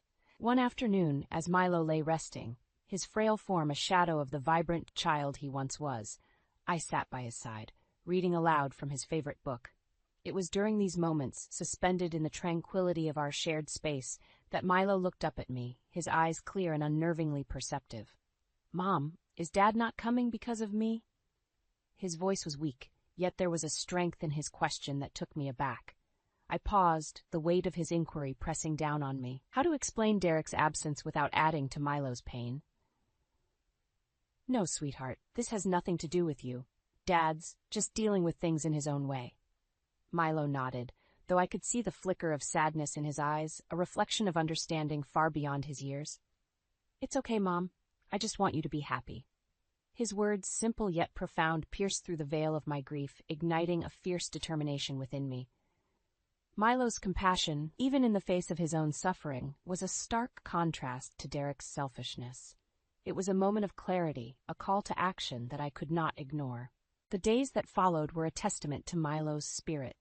Despite his weakening body, he insisted on creating a series of drawings, his small hands moving with purpose across the paper. "For you, Mom," he'd say, presenting me with each new artwork, a legacy of love from a son to his mother. It was during one of these sessions, with Milo deeply engrossed in his work, that Derek made a rare appearance. He hovered in the doorway, a specter of his former self, uncertainty etched into his features. Milo looked up, surprise momentarily crossing his face before he returned his focus to the drawing in front of him. Derek attempted a hesitant step forward, his gaze shifting between Milo and me, searching for absolution where there was none to be found. "Milo, Derek started, but the words seemed to choke him. There was no easy way to bridge the chasm his actions had created. Milo, with a maturity that belied his years, simply nodded. "It's okay, Dad. You don't have to say anything." The simplicity of his forgiveness was a rebuke in itself, highlighting the depth of Derek's failure as a father. Derek lingered for a moment, the air thick with unspoken words and regret, before quietly retreating, leaving as silently as he had arrived. Milo passed away 2 days later, his final hours spent in the warmth of our home, surrounded by love and the familiarity of his life's treasures. His departure was peaceful, a gentle release from the pain that had so defined his final months. In the aftermath, the house felt emptier than I could have imagined. Yet amidst the grief, there was a strange sense of peace. Milo had left us with a legacy of love, a reminder of what truly mattered. Derek's absence in those last days was a final testament to his priorities. As I sat alone, surrounded by the remnants of Milo's life, I realized the path forward was one I would have to walk alone. But I was determined to honor Milo's memory, to seek justice for his neglected love, and to find a way to carve out a semblance of happiness from the wreckage Derek had left behind. Milo's drawings, vibrant with life and love, adorned the walls, a visual testament to his spirit. They would be my guide, a beacon of hope as I navigated the uncertain waters ahead. Derek's betrayal, once a source of unbearable pain, had become the catalyst for a new beginning, one where Milo's legacy would be the foundation of my strength and the driving force behind my quest for justice. In the quiet aftermath of Milo's funeral, the void left by his absence was a constant, aching presence. The ceremony had been a small affair, our closest family and friends coming together to mourn the loss of a bright young soul taken too soon. Throughout it all, Derek's presence was a palpable tension, his guilt manifesting in awkward condolences and fleeting eye contact. It was during this period of mourning, amidst the overwhelming silence of our home, that I discovered something that would redefine my grief and ignite a fervent resolve for retribution. Tucked away in Milo's room, amidst his cherished possessions, was a letter addressed to me. The handwriting was unmistakably Milo's, each word a bittersweet testament to his love and awareness far beyond his years. Mom, it began, I know things have been hard. I see the way Dad is, and I don't want you to be sad. I want you to be happy, even when I'm not around. Remember, I love you more than all the stars in the sky. The simplicity of his words, coupled with the profound understanding of our family's turmoil, was overwhelming. Milo had seen the truth of Derek's neglect, his absence, not just a physical one, but an emotional abandonment, at a time when we needed him most. Fueled by a tumultuous mix of sorrow and anger, I confronted Derek. It was not a confrontation born out of a desire for reconciliation, but a need to expose the depth of his betrayal. Milo knew, I said, the moment Derek stepped into the house. He knew about your neglect, about how little you cared. Derek's face paled, his usual facade of indifference crumbling under the weight of his son's perceived judgment. Lila. No, I cut him off, my voice sharp with conviction. You don't get excuse your behavior. You abandoned your son, your family, for your own selfish desires. The conversation escalated, each accusation and denial a volley in a battle that had been simmering beneath the surface for far too long. But this was not a battle I intended to lose. You left us when we needed you the most, I continued, my resolve hardening. And now you have to live with the knowledge that even Milo saw your true nature. The fallout from our confrontation was swift and merciless. I initiated divorce proceedings, armed with not just the moral high ground, but a determination to ensure Derek's actions did not go unpunished. The legal battle was arduous, a draining process that tested my resolve at every turn. Yet, the memory of Milo's love, his unspoken plea for my happiness, was a beacon guiding me through the darkest moments. In the end, the divorce was granted, the terms favoring my case. Derek's financial support was a hollow victory, a mere consequence of the legal system's judgment. The true victory was the freedom from a man who had shown himself to be nothing more than a coward, a realization that brought with it a cathartic release from years of accumulated resentment. The discovery of Milo's letter, a final message from a son to his mother, was the catalyst for my transformation. It was a reminder of the strength of our bond, a love that transcended Derek's betrayal and the tragedy of our loss. As I stood in the empty home we once shared, surrounded by the echoes of the past, I knew that the road ahead would be one of healing and reconstruction. Derek's absence in my life was a void, but it was also a space for new beginnings, for the pursuit of happiness that Milo had wished for me. Milo's drawings, his letter, were tangible reminders of his spirit, a legacy that would inspire my journey forward. In honoring his memory, I would forge a new path, one where the pain of the past was a foundation for a future built on resilience and hope. Derek's betrayal, once a source of insurmountable grief, had become the impetus for my rebirth, a chance to live the life Milo had envisioned for me, one filled with happiness and free from the shadows of deceit. The day of Milo's funeral dawned clear and bright, a stark contrast to the turmoil churning within me. As I stood before the gathering of family and friends, the weight of my son's absence was a tangible presence, a void that echoed through the solemnity of the occasion. Derek was there, his demeanor somber, an attempt to convey the grief expected of a bereaved father. His performance was convincing to those who didn't know the truth, but I saw through the facade. The resolve that had been building within me since discovering Milo's letter was now a roaring fire, fueled by the injustice of Derek's untouched life. After the service, as people milled around, offering their condolences, I found Derek. He was isolated, a figure apart from the collective mourning. It was time to expose the truth. Derek, I began, my voice steady despite the tempest of emotions. Do you think this is enough? A few tears, a show of sorrow, and all is forgiven? He looked at me, confusion momentarily flickering across his face before it settled into a mask of indifference. Leela, this isn't the time or place. No, Derek, it's the perfect time and place. Everyone should know the kind of man you are. The crowd around us had begun to take notice, the murmurs of conversation dwindling as attention shifted to our confrontation. Derek's eyes widened, a hint of panic betraying his composure.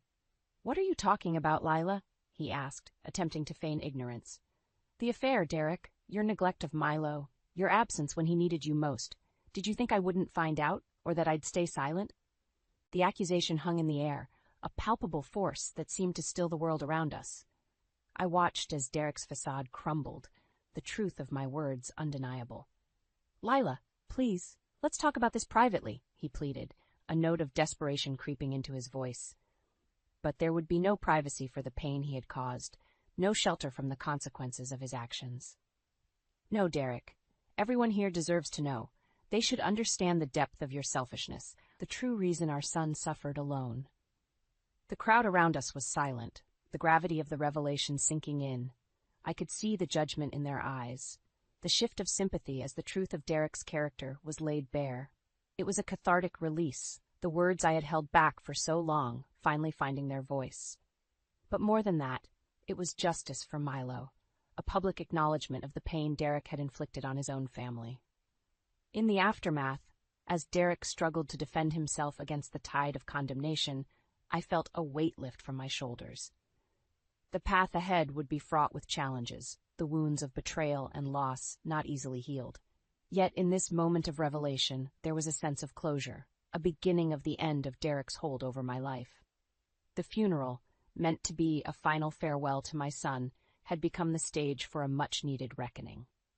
As I watched Derek falter under the weight of his exposed deceit, I knew that the journey ahead would be one of rebuilding, of forging a new path in the wake of the devastation he had caused. Milo's memory, his spirit, would be my guiding light, a beacon of hope in the darkness. And as I turned away from Derek, leaving him to grapple with the fallout of his actions, I stepped into a future where justice for Milo was the first step toward healing and redemption. The fallout from the funeral was immediate and far-reaching. Derek's facade of the grieving father had been irrevocably shattered, leaving behind the stark reality of his betrayal and neglect. The collective shock of our friends and family had given way to a cold disdain, isolating Derek in a web of his own deceit.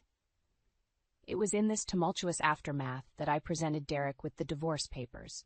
The document was more than a legal formality. It was a tangible symbol of the end of our shared life, a life he had so carelessly thrown aside. I found Derek at his apartment, a place he had moved to shortly after Milo's funeral. The confrontation was inevitable, the final showdown between truth and deceit. "Derek," I began, my voice devoid of the warmth it once held for him, "these are for you." I extended the divorce papers towards him, their significance clear. He took them hesitantly, his eyes scanning the document before settling on me. "Lila, isn't there another way? Can't we talk about this?" The plea was a desperate one, the last vestiges of a man trying to cling to a life he had already destroyed. "Talk? Derek, the time for talking passed when you decided to abandon your family." His face fell, the reality of the situation dawning on him. "So this is it? You're just going to throw away everything we had?" "Throw away?" The incredulity in my voice was palpable. "You threw it away, Derek. You made your choices, and now you have to live with them." The conversation spiraled from there, Derek's attempts at justification clashing against the irrefutable truth of his actions. He spoke of stress, of feeling neglected, of the pressures that led him to seek comfort elsewhere. But his words were empty, a feeble attempt to shift the blame from his shoulders. "You chose to step out of our marriage, to turn your back on Milo when he needed you most," I countered, my resolve unwavering. "You don't get to play the victim here." The divorce papers, now in his hands, were a testament to the finality of our relationship. Derek glanced at them again, a mixture of regret and resignation in his eyes. "What about the house, the finances?" I had anticipated this, the inevitable squabble over material things. "The lawyers will handle it. But know this, Derek, I will fight for every penny that Milo deserved, every penny that you chose to squander on your affair." It was a declaration of war, a battle I was fully prepared to engage in. Derek, for all his faults, seemed to understand the futility of resistance. The evidence of his infidelity, his neglect, was overwhelming, leaving him little ground to stand on. The confrontation ended with Derek's silent acceptance of the divorce papers. As I left his apartment, the weight of the years spent in a loveless marriage lifted from my shoulders. It was a bitter victory, tinged with the sorrow of what had been lost. Yet, as I stepped into the sunlight, the future seemed brighter, clearer. The battle for justice, for Milo, for myself, was far from over. But I had taken the first steps towards reclaiming my life, towards building a new existence, free from the shadows of Derek's betrayal. The confrontation with Derek was a necessary end to a chapter of my life that had been defined by pain and loss.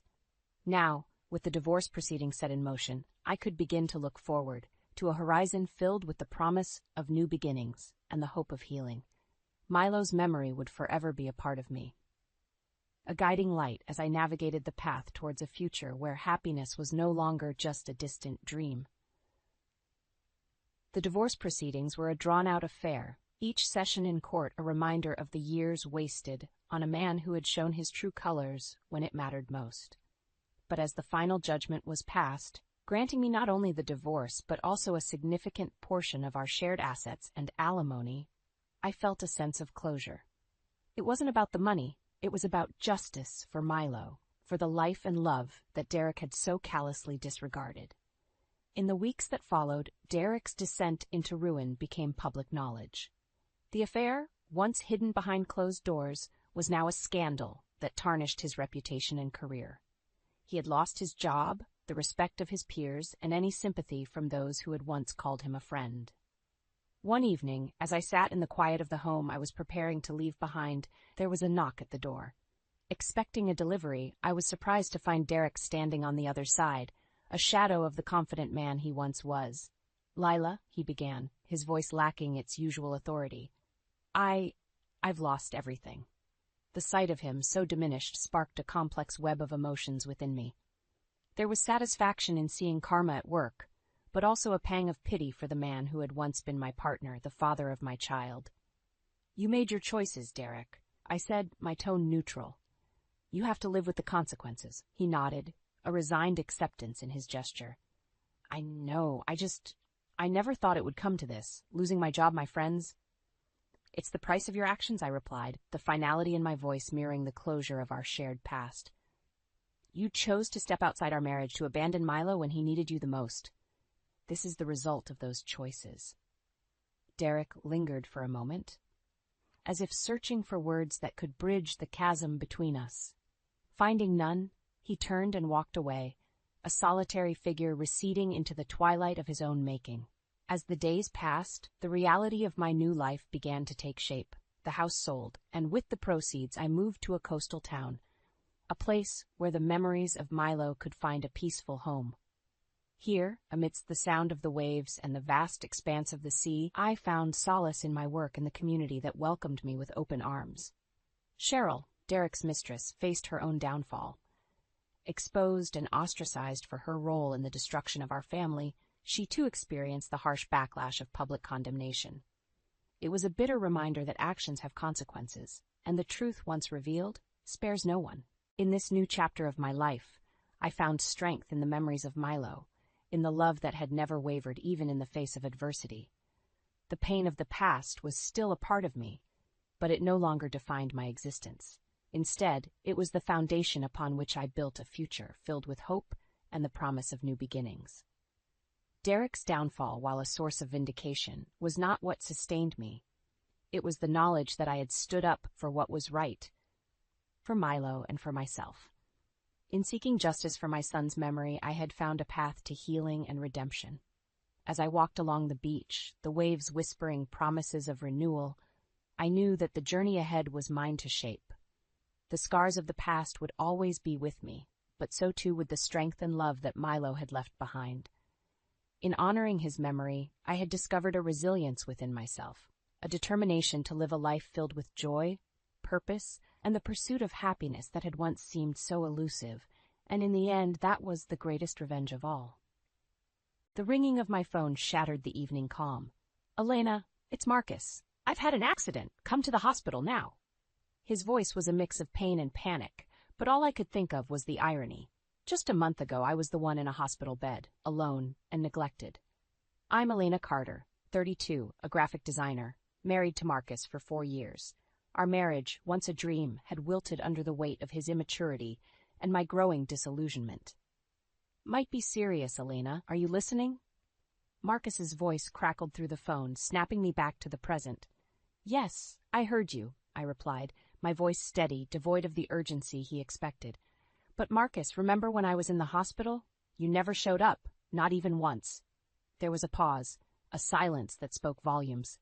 "That's different, Elena. I'm your husband. And I was your wife, lying there wondering if my broken leg mattered to you at all." The memories flooded back, the loneliness, the pain, and his glaring absence. I could hear the frustration in his voice. "Just get here, Elena. We'll talk about this later." "No, Marcus. We're talking about it now. Or rather, I am, and you're finally listening. Remember how you left me alone, managing everything myself? Now it's your turn to see what that feels like." "Elena, don't do this. I need you." His plea was a jarring contrast to his usual dismissive tone.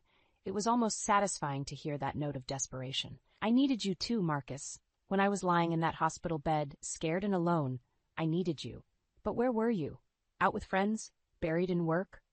There was a silence again, but this time it was charged with his unspoken guilt. "Elena, please," he finally said, his voice softer, almost broken. I took a deep breath, feeling a mix of anger and a twisted sense of victory. "I'll see to your admission process, Marcus, but that's where my obligation ends. You can't be serious. I've never been more serious in my life. Goodbye, Marcus." I ended the call, my heart pounding with a mix of emotions. Part of me felt guilty for leaving him alone, but another, stronger part felt justified. This was his karma, his turn to understand the pain of abandonment. The evening sun cast long shadows across my living room as I sat there, contemplating my next move. Our marriage, once filled with dreams of a future together, had crumbled to this, a series of letdowns, disappointments, and now a cold, calculated revenge. Marcus's accident wasn't life-threatening, I knew that much, but it was serious enough to make him realize the gravity of his neglect. As I thought about the days ahead, I couldn't help but wonder if this was the beginning of the end for us. I had always imagined a life full of love and partnership, not this twisted game of tit for tat. But here I was, forced into a corner by his continuous neglect, playing a role I never wanted. The evening grew darker, and the silence in the apartment was deafening. I knew I had made a decision that would change the course of our lives forever. But at that moment, all I could think of was the loneliness of that hospital room, and how Marcus would now know exactly how that felt. The next morning, I woke up to the gray light filtering through the blinds, reminding me of the dreary days in the hospital. I pushed myself out of bed, my thoughts inevitably drifting to Marcus, alone in the hospital. A part of me ached to go to him, but the memories of my own abandonment held me back. As I made my coffee, my phone buzzed with a text from Marcus. "Elena, why aren't you here? I need you." His words, once a source of comfort, now felt like thorns. I replied curtly, "I'm sure the nurses are taking good care of you." His response was quick. "It's not the same. You know I can't handle hospitals." That message struck a nerve. How many times had I wished for his presence during my own hospital stay? The nights were the hardest, the silence of the room amplifying my loneliness, and now he was getting a taste of his own medicine. I spent the day in a daze, my mind a battleground of emotions. By evening, I couldn't resist anymore and drove to the hospital. I needed to see him, to confront him, to show him what he had put me through. Walking through the sterile hospital corridors, I felt a sense of déjà vu. The smell of disinfectant, the hushed voices, it all took me back to my own time of pain and neglect. I found Marcus's room and stood outside the door, taking a deep breath. As I pushed the door open, the sight of him lying there, pale and vulnerable, almost broke my resolve. "Elena, you came," he said, his voice weak but filled with relief. "Yes, Marcus, I came to remind you of something." My voice was steady, but inside I was trembling. He looked confused. "Remind me? Do you remember how you left me alone in the hospital, Marcus? How you never once showed up to see if I was all right?" He averted his eyes, the guilt evident on his face. "Elena, I was wrong. I'm sorry. Sorry doesn't change the past, Marcus. It doesn't erase the nights I spent crying, wondering why I wasn't important enough for you." His eyes met mine, filled with a mixture of pain and realization. "I never knew how much I hurt you." I let out a bitter laugh. "Well, now you do. And now you get to experience what it feels like to be alone, to be neglected." I could see the hurt in his eyes, but it was overshadowed by my own pain, my own need for revenge. "I'll come back tomorrow. Marcus, maybe by then you'll understand a bit more about what I went through." As I turned to leave, he called out, "Elena, please." I didn't look back. I couldn't. This was his karma, his lesson to learn. The drive home was a blur, my mind a whirlwind of emotions. I had stood up for myself, but at what cost? The house felt emptier than ever as I walked in. I sat on the couch, the silence enveloping me. I had hoped that seeing Marcus suffer would bring me some sense of satisfaction, but all I felt was emptiness. I had become the person I never wanted to be, driven by hurt and the desire for revenge. But in the process, I had lost a part of myself, a part that believed in forgiveness and understanding. That night, I lay awake, the shadows of the room mirroring the darkness in my heart. The path ahead was uncertain, but one thing was clear. The road to revenge was a lonely one, and I was just at the beginning. The days following my visit to the hospital were a haze of conflicting emotions. Each morning brought with it a reminder of the empty space beside me in bed, a space that used to be filled by Marcus. But it wasn't just his physical absence that weighed on me. It was the growing realization of how little he had cared for our shared life. One afternoon, as I was sorting through our bills and paperwork, I stumbled upon a bank statement that made my blood run cold. There, in black and white, were withdrawals and expenses I knew nothing about. Marcus had been siphoning money from our joint account for months. The betrayal stung sharply, adding fuel to the fire of my resentment. I called him, my voice trembling with barely contained anger. "Marcus, what are these expenses on our bank statement? Where is all this money going?" There was a pause on the other end before he responded, his voice laced with annoyance.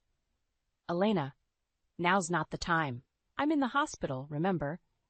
That's no excuse to evade my question. You've been taking money from our account. For what, Marcus?" He sighed, a sound that grated on my nerves.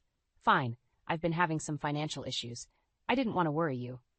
"Lies, Marcus. You never worried about worrying me before. What are you hiding?" He was silent for a moment, then said, "It's nothing, Elena. Just some debts. I'll handle it." I felt a cold laugh escape my lips. "Debts? You gamble away our future and call it some debts? You're unbelievable." "Elena, don't be like this. I said I'll handle it." I hung up the phone, my heart racing with anger and frustration. This was more than just neglect. This was deceit. The revelation of Marcus's gambling was a bitter pill to swallow. It wasn't just our relationship that was a sham. Our entire life together was built on lies and false promises. I began to wonder what else he had been hiding from me. As I sat there, surrounded by the evidence of Marcus's betrayal, a plan began to form in my mind. If Marcus thought he could gamble away our life together without consequence, he was sorely mistaken. I started by changing the passwords on our accounts, blocking his access to our finances. Then I called a few of his creditors, learning more about the extent of his debts. It was worse than I had imagined. Marcus had been digging himself into a financial hole for years, and I had been too blind to see it. With each new discovery, my resolve strengthened. I would not be a victim of Marcus's deceit any longer. I would take back control of my life, starting with our finances. The days passed in a flurry of activity as I untangled the web of our joint finances. I sold items that were no longer needed, cut unnecessary expenses, and started working on a budget that would allow me to regain financial stability. Marcus called several times, each call more desperate than the last. "Elena, what are you doing? Why can't I access our accounts? We need to talk about this." But I was done talking. "No, Marcus. We don't need to talk. You've done enough talking and not enough doing. I'm taking control of our finances. It's time you faced the consequences of your actions." As I hung up the phone, I felt a sense of empowerment wash over me. For the first time in years, I was taking charge of my own destiny, no longer content to be a passive player in Marcus's reckless game. I lay in bed that night, the silence of the house a stark contrast to the chaos of my thoughts. I had taken the first step towards independence, but the road ahead was long and uncertain. One thing was clear, though. I would no longer be the enabler of Marcus's destructive habits. It was time for him to face his own demons, just as I was facing mine. The morning air felt crisp as I stood on my balcony, my mind a whirlwind of thoughts about Marcus and his deceitful actions. The man I had married, the man I thought I knew, was nothing more than a stranger wearing a familiar face. The realization was both liberating and heartbreaking. My phone rang, breaking the silence. It was Marcus, I answered, bracing myself for his usual mix of excuses and pleas. Elena, why have you locked me out of our accounts? This is madness, he exclaimed, his voice laced with frustration and anger. Madness, Marcus? No, what's madness is how you've been gambling away our future. I'm protecting what's left of our finances. I replied, my voice firm and unwavering.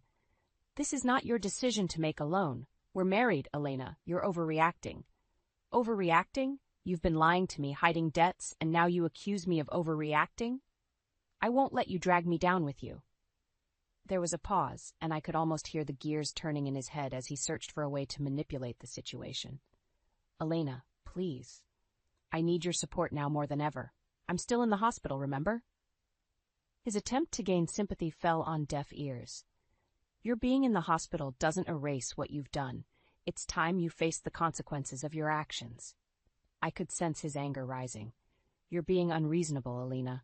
When I get out of here, we'll need to have a serious talk. A talk?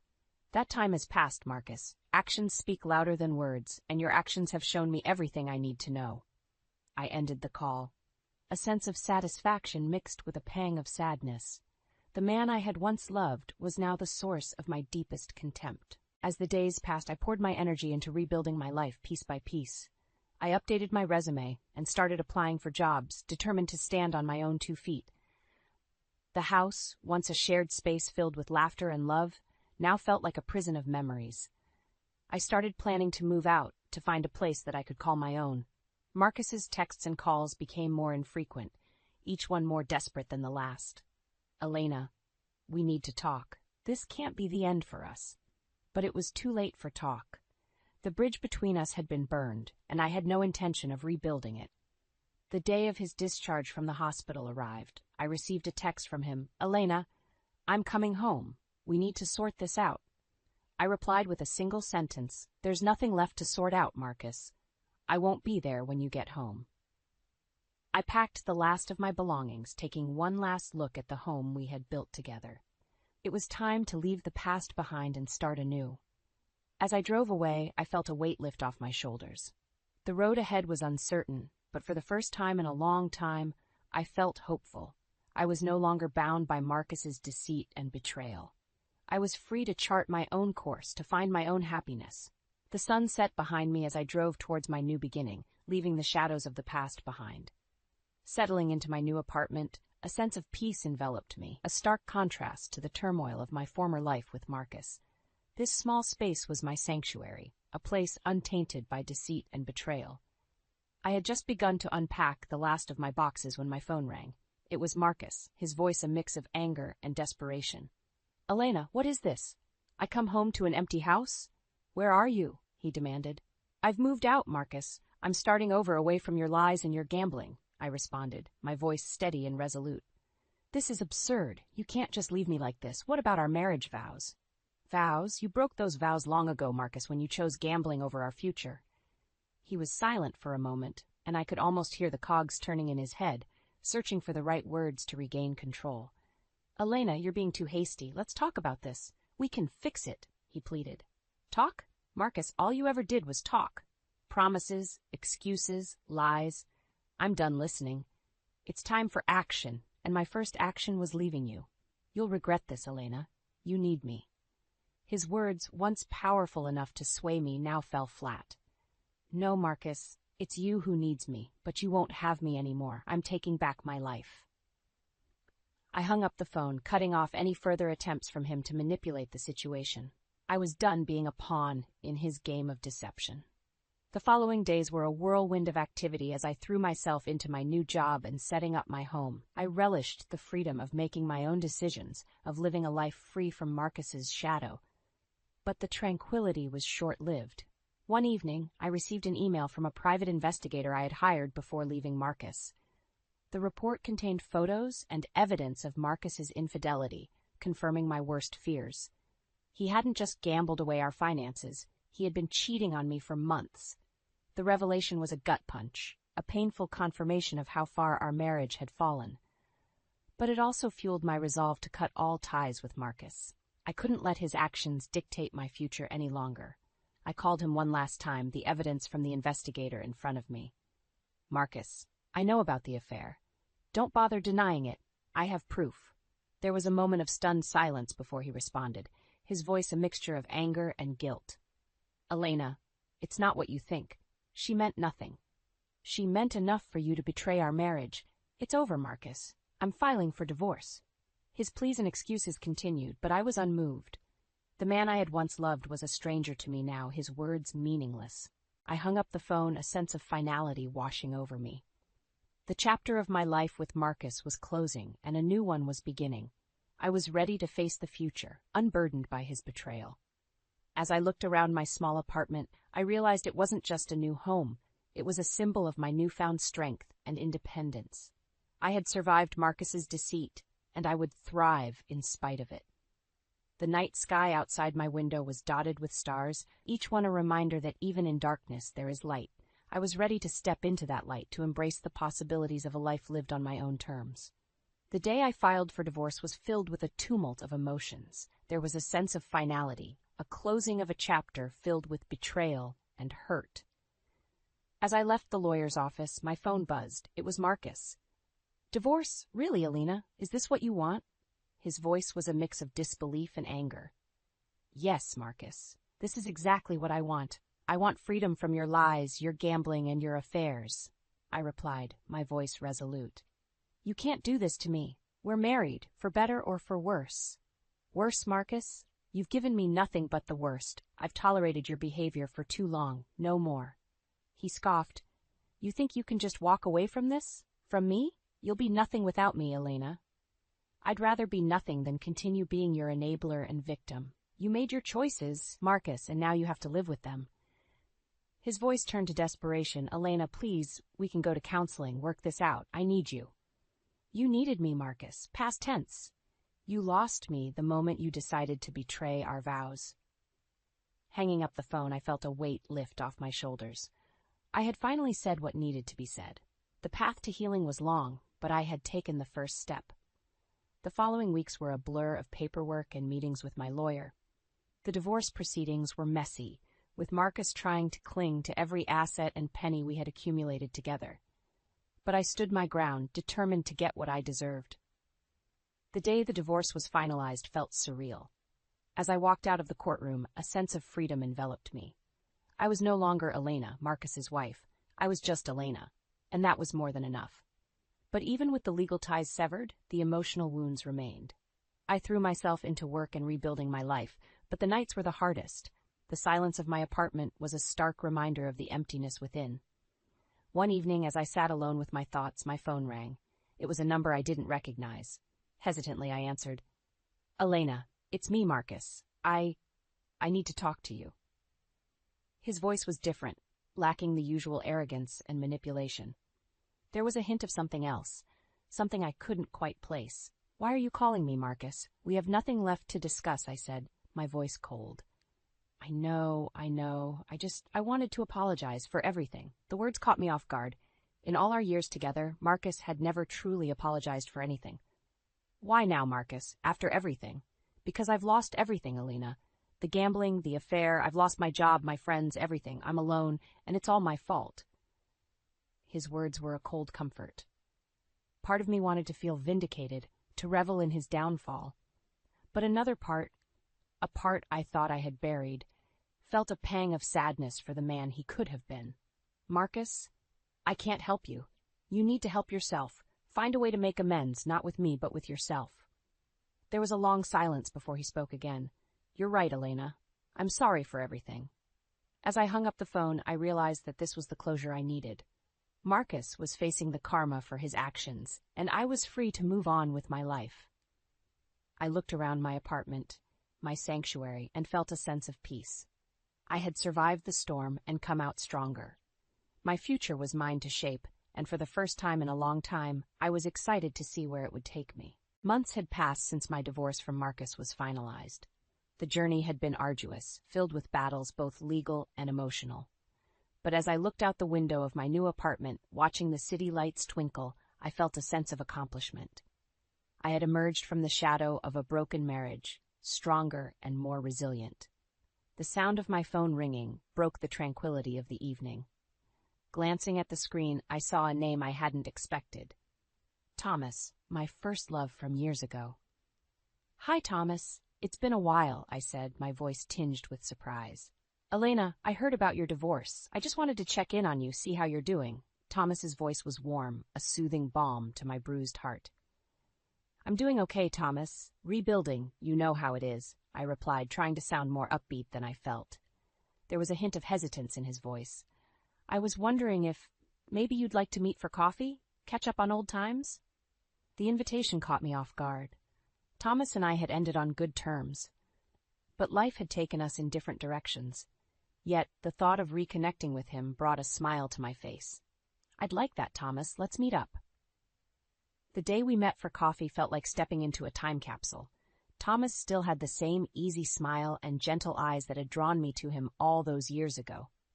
As we talked, it was as if no time had passed, yet everything had changed. We shared stories of our lives since we had parted ways, the joys and the heartaches. When I told him about Marcus, the betrayal, and the divorce, Thomas listened with a compassionate ear. I'm sorry you had to go through all that, Elena. You deserve so much better, he said, his hand reaching across the table to cover mine. His touch sent a wave of emotions through me, a mix of nostalgia and newfound hope. Thank you, Thomas. It means a lot coming from you. As we parted ways, Thomas turned to me. Elena, I don't want to overstep, but if you ever need someone to talk to, or just hang out, I'm here. You are always special to me. His words lingered in my mind long after we said goodbye. The offer of friendship, perhaps something more, was a ray of light in the darkness I had been navigating. In the weeks that followed, Thomas and I grew closer.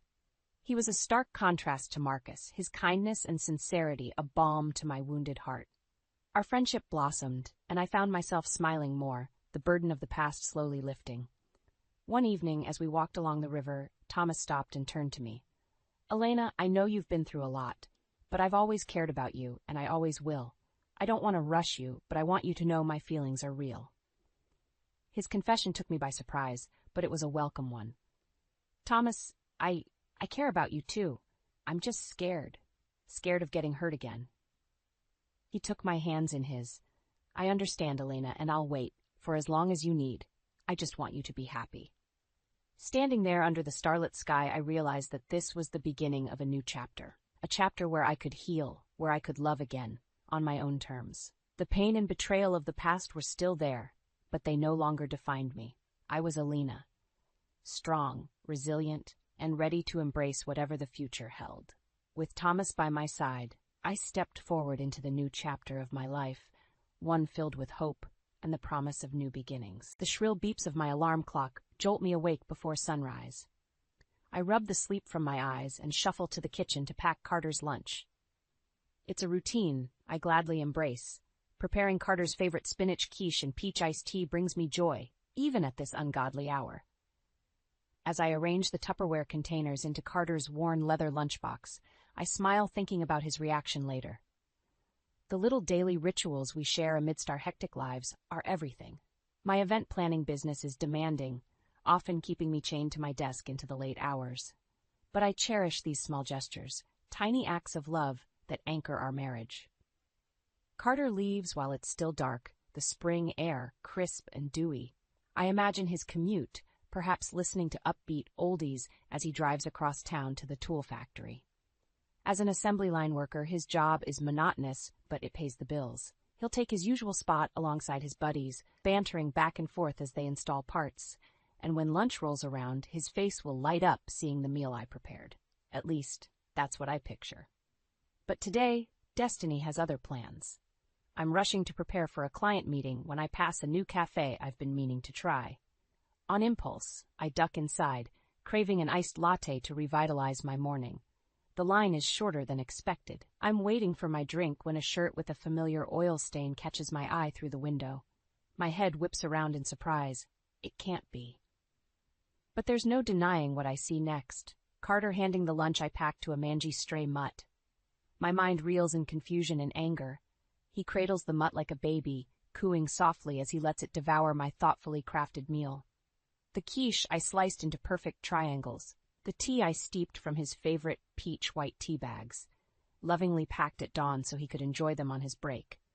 Now that same meal litters the sidewalk, the dog scarfing it down messily. I watch slack-jawed, hot tears pricking my eyes. Carter straightens up, brushes the fur off his coveralls, and disappears down the street, away from the factory where he supposedly spends his days. In this moment, the veil has lifted. My reality, once warm and comforting, now seems laced with deceit. What errand called my husband here when he claimed to be at work? Why did he offer my token of love to a filthy stray? And where did he actually spend those hours when I envisioned him on the factory floor? My pulse hammers as fragments of doubt flood my mind, hints of financial troubles, evasive responses about his day, subtle oddities I overlooked, but which now glow like glaring red flags. The barista calls my name, but I barely hear it. Gripping my keys with trembling hands, I abandon my latte and flee to my car. Suddenly I'm trembling yet resolved to seek the truth my husband has hidden behind his easy smiles and gentle pecks each morning. There's more beneath the surface, and come hell or high water, I will uncover whatever it is Carter doesn't want me to know. How was the spinach quiche? My friend Lexi asks, sipping her cosmopolitan. I shift uncomfortably, avoiding her gaze. We're at our usual happy hour spot, a trendy lounge downtown, but instead of unwinding after a long day, tension knots my shoulders. Oh, Carter loved it, I lie. I haven't told Lexi about the quiche incident yet. We tell each other everything, but this betrayal feels too raw. So, Lexi sets down her glass. Any updates on Carter's job situation? I wince. Carter's factory struggles financially, but he reassures me it's temporary. Still, money's been tight lately. Same old, I say lightly. Lexi eyes me, but doesn't push it. She hails the bartender for another round instead. I know Lexi means well, yet I bristle at her Carter questions. Lately, my husband feels like a stranger. After the quiche incident, I followed him from a distance one morning. He didn't go near the factory, but met a woman at a dingy diner. They laughed together like old friends. Carter still claims he was at work that day. My phone buzzes. It's a text from Dylan, my high school boyfriend I recently reconnected with. He asks about my week. Warmth spreads through me. Dylan doesn't know Carter might be lying to me. He only sees the best in me. I quickly type a reply. Oh, who are you texting? Lexi grabs my phone before I can stop her. Her eyebrows shoot up. Dylan Reed, your first love? I nod, cheeks flaming. Lexi cackles gleefully. Spill, when did you two reconnect? I tell her about running into Dylan at last month's community mixer. We've met for friendly walks and coffees since then. It's platonic, but those high school butterflies still flutter inside me when we're together. Dylan is my one what if only I hadn't moved away senior year. I say pursue it, Lexi exclaims. Clearly the universe wants you back together. I blink uncertainly, but then I remember Carter secretly meeting another woman while lying to me. Anger burns inside me. What's keeping me faithful to someone who might be betraying our vows? You know what? I toss back my wine, liquid courage flowing through me.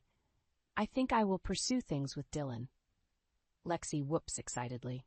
I can't help giggling too. It feels good to laugh, a welcome distraction from my gnawing doubts about Carter. My phone lights up with another text. It's Carter this time, asking what takeout I want for dinner. For a moment I reconsider, guilt creeping in, but then I think of Carter's secrecy compared to Dylan's openness. My anger returns. I leave Carter on read and turn back to Lexi with fresh resolve. What do you say we close out this place and go dancing? I ask recklessly. I could use some fun after the week I've had. Lexi cheers, signaling the bartender. As we finish our drinks, possibility hangs in the air, the possibility for adventures, answers, and second chances. My heart flutters as I spot Dylan across the bustling restaurant. He waves, his smile making those familiar dimples appear. As I weave between tables, memories of sneaking off to secret spots with Dylan in high school flood my mind. Back when the future seemed filled with shining possibility, I brush the bittersweet nostalgia aside as Dylan envelops me in a hug. His woodsy cologne transports me right back to senior year. It's so great to catch up again, Dylan says, pulling out my chair. I've really missed our walks down memory lane. Me too. I smooth my skirt under the table, hoping he can't hear my thudding pulse. Thanks for meeting me on such short notice. Dylan insisted we try this trendy new bistro. Between his button-down shirt and the cocktail menu, I feel underdressed in my simple sundress. But Dylan's smile puts me at ease. It's just so easy with him. No secrets, no evasions. My anger at Carter simmers under the surface. We chat casually through appetizers, reminiscing about high school antics, but when the waiter brings our entrees, talk shifts. "So, how are things with you and Carter?" Dylan asks gently. "You seemed bothered last time we talked." I stare down at my salmon, pushing it around awkwardly. Dylan knows Carter and I are having issues, but not the full extent, the deception I increasingly suspect but haven't confirmed. Where do I even begin to explain? Dylan reaches across the table, covering my hand with his reassuringly. My pulse quickens. "It's okay. Take your time," he says. "I'm here." His earnest eyes give me the courage I need. I tell Dylan about the quiche incident, the mysterious diner woman, the financial issues Carter dismisses. The floodgates open, all my fears and frustrations pouring out. It feels cathartic to finally voice my doubts after being silenced for so long. Dylan listens intently, anger flashing across his face as I describe Carter's lies. He squeezes my hand supportively. "Marissa, you deserve so much better," Dylan finally says, brushing a loose hair from my face. "You shouldn't have to question his honesty or integrity. Not after everything you've built together." I nod, my throat tightening.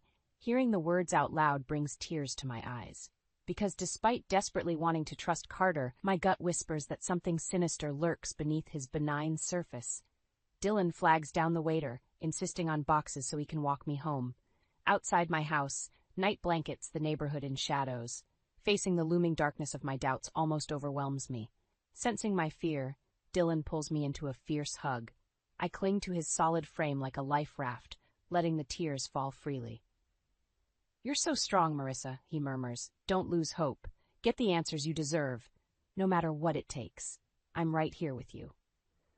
Nestled against Dylan's chest, his assurances wrap around me like a shield, empowering me to uncover the truth, no matter the cost. I pause outside my front door, steeling myself before entering. Carter insisted on a cozy night in, but my skin crawls imagining his arms wrapped around me on the couch.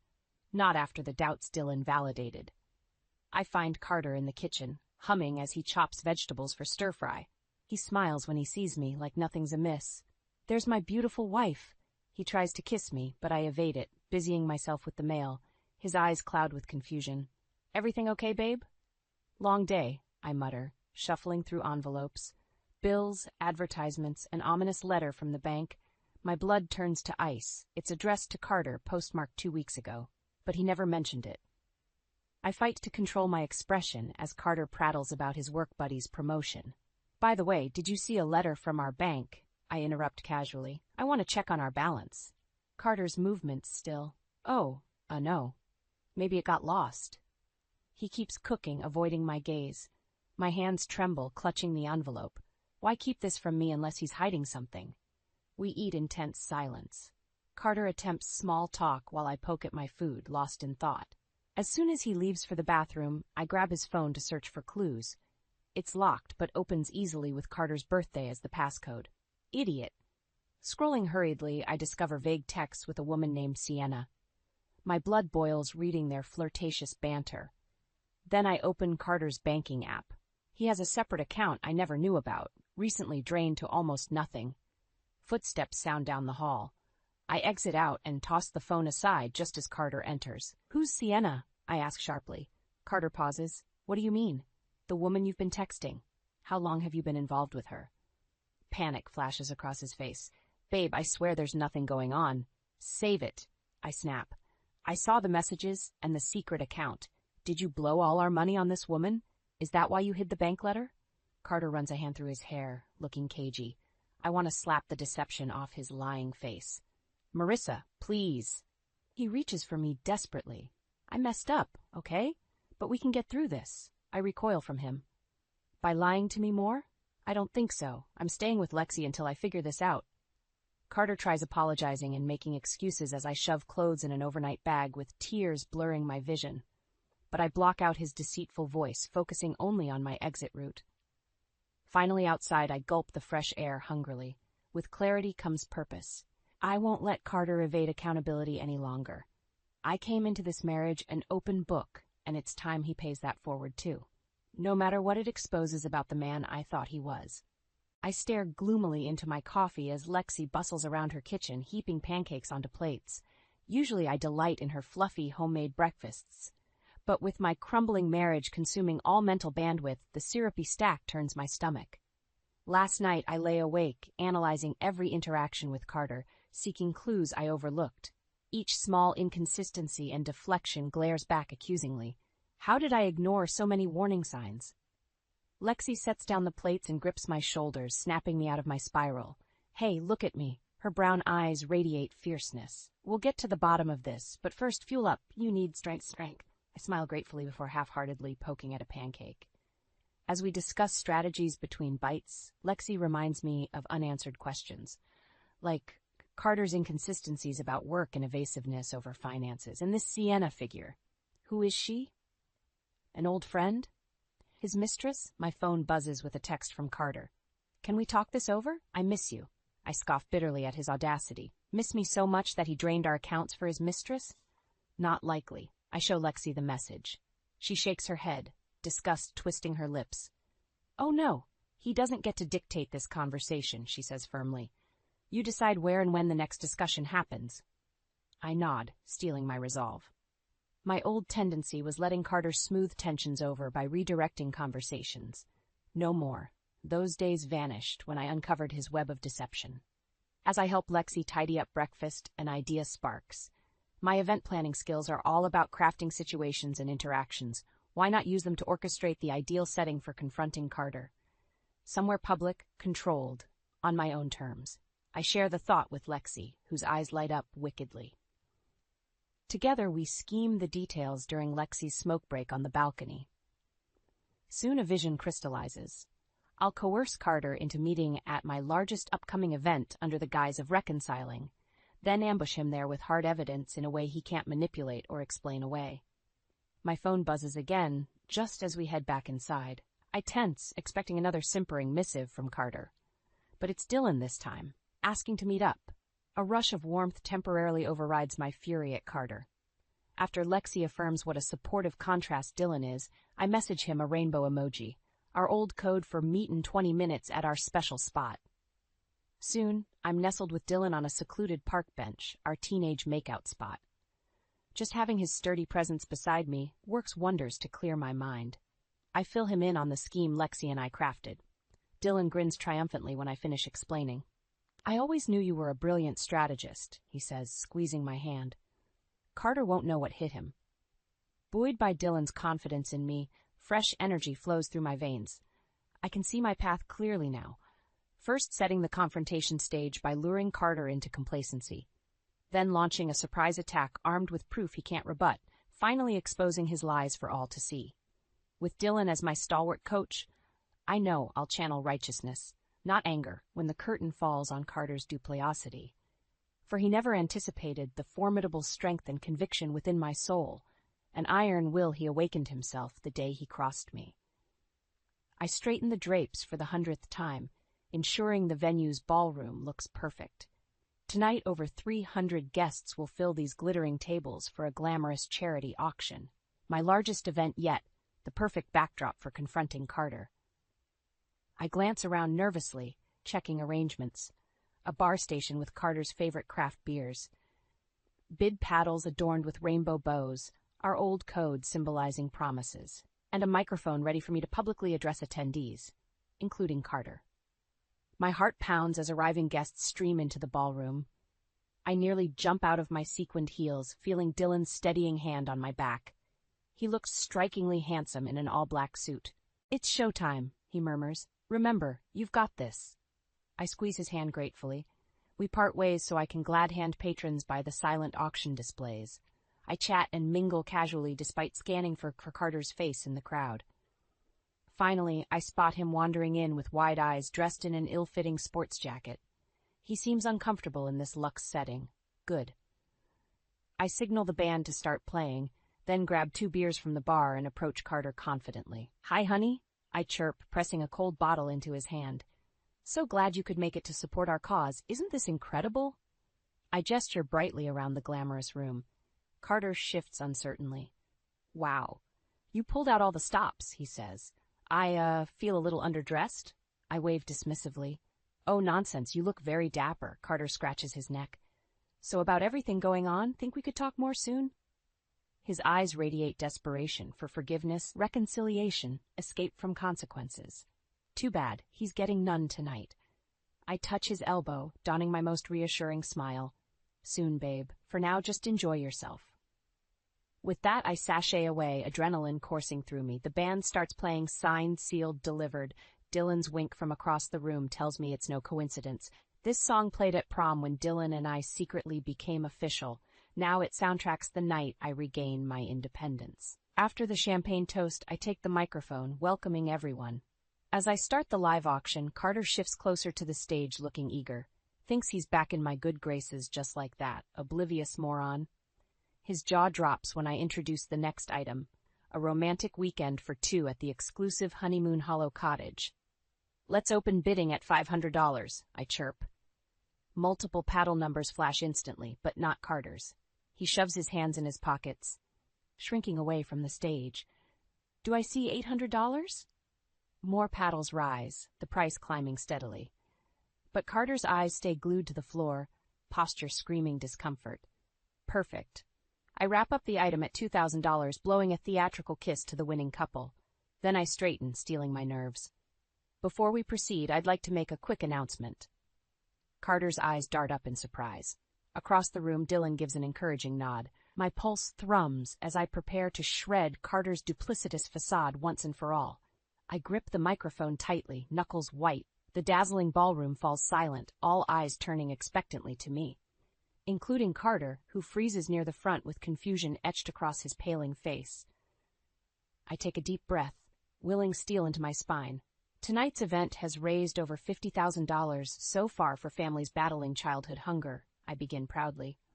However, it deeply troubles me that the money came partly from one callous man.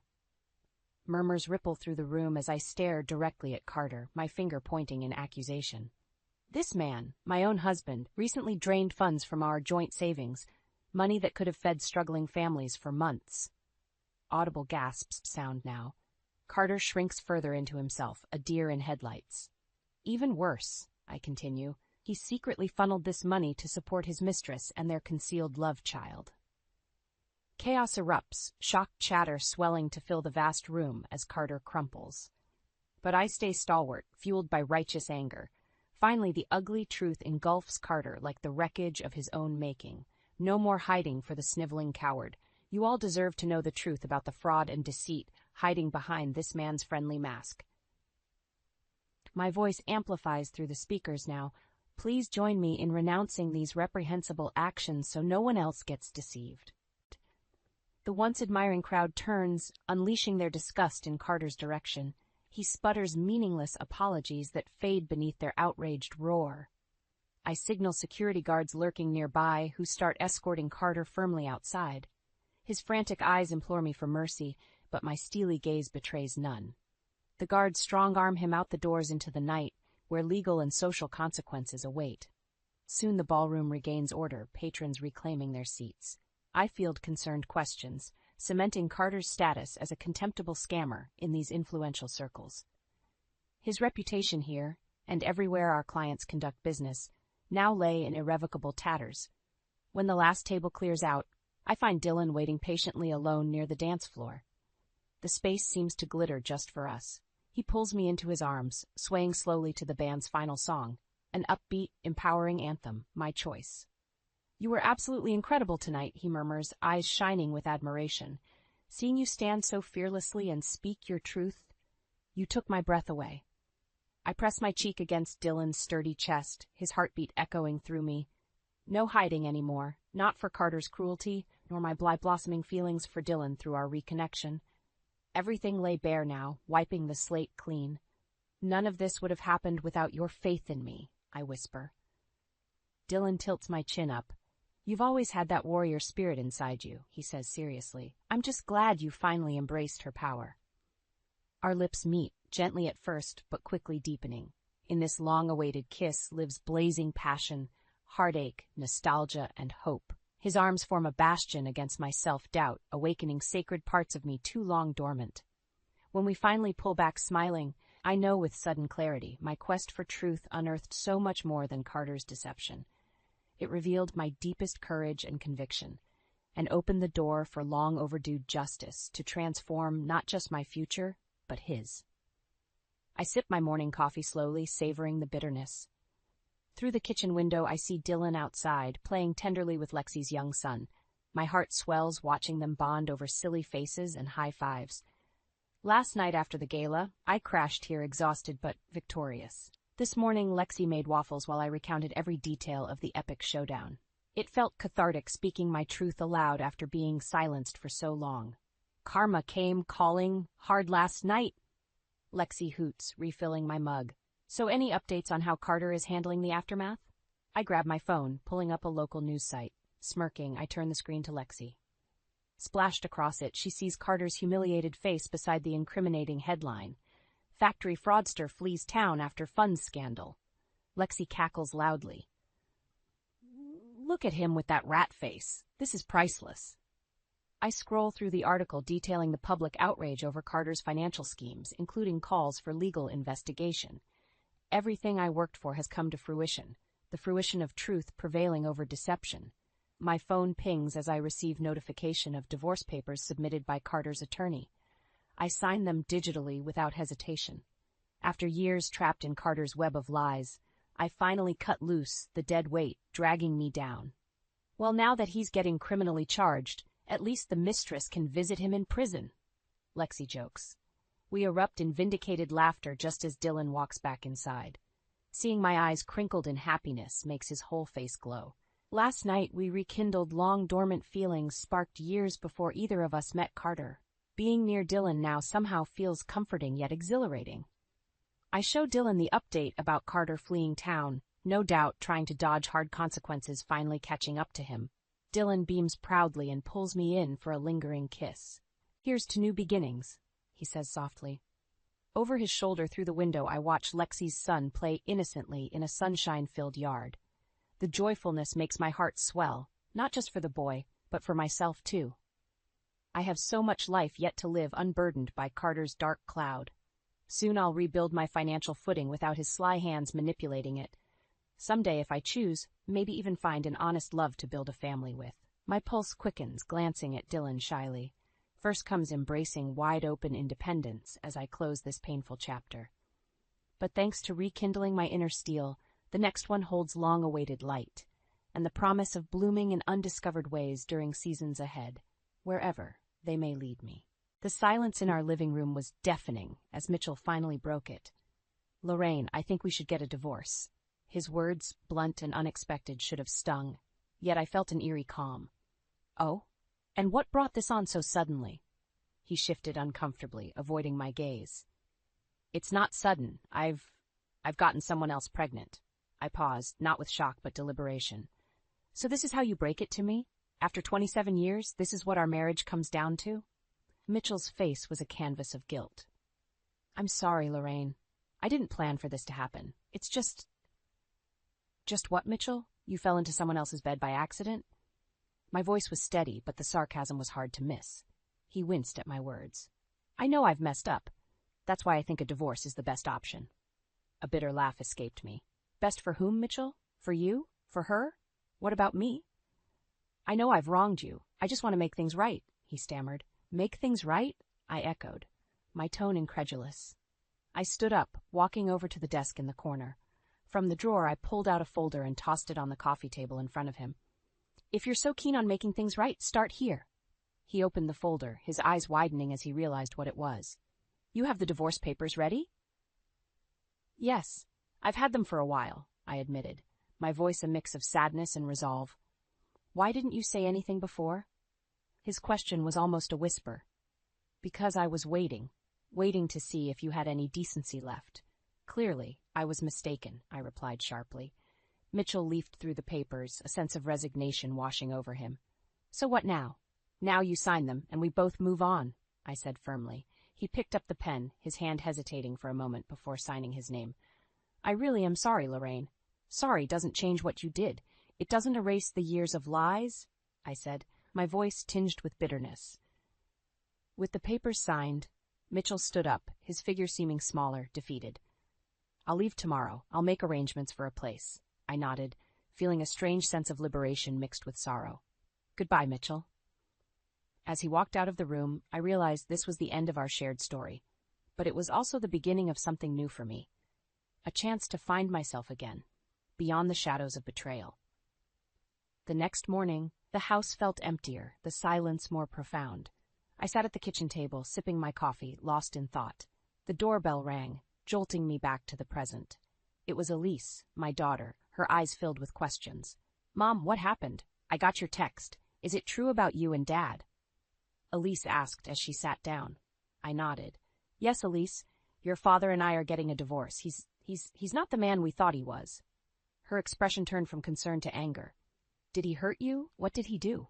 I sighed, realizing this was the moment to reveal the truth I had shielded her from. He's been unfaithful, Elise, and now there's another woman who's pregnant with his child. Elise's face contorted with disbelief and disgust. I can't believe it. How could he do this to us? To you? It's been going on for a while.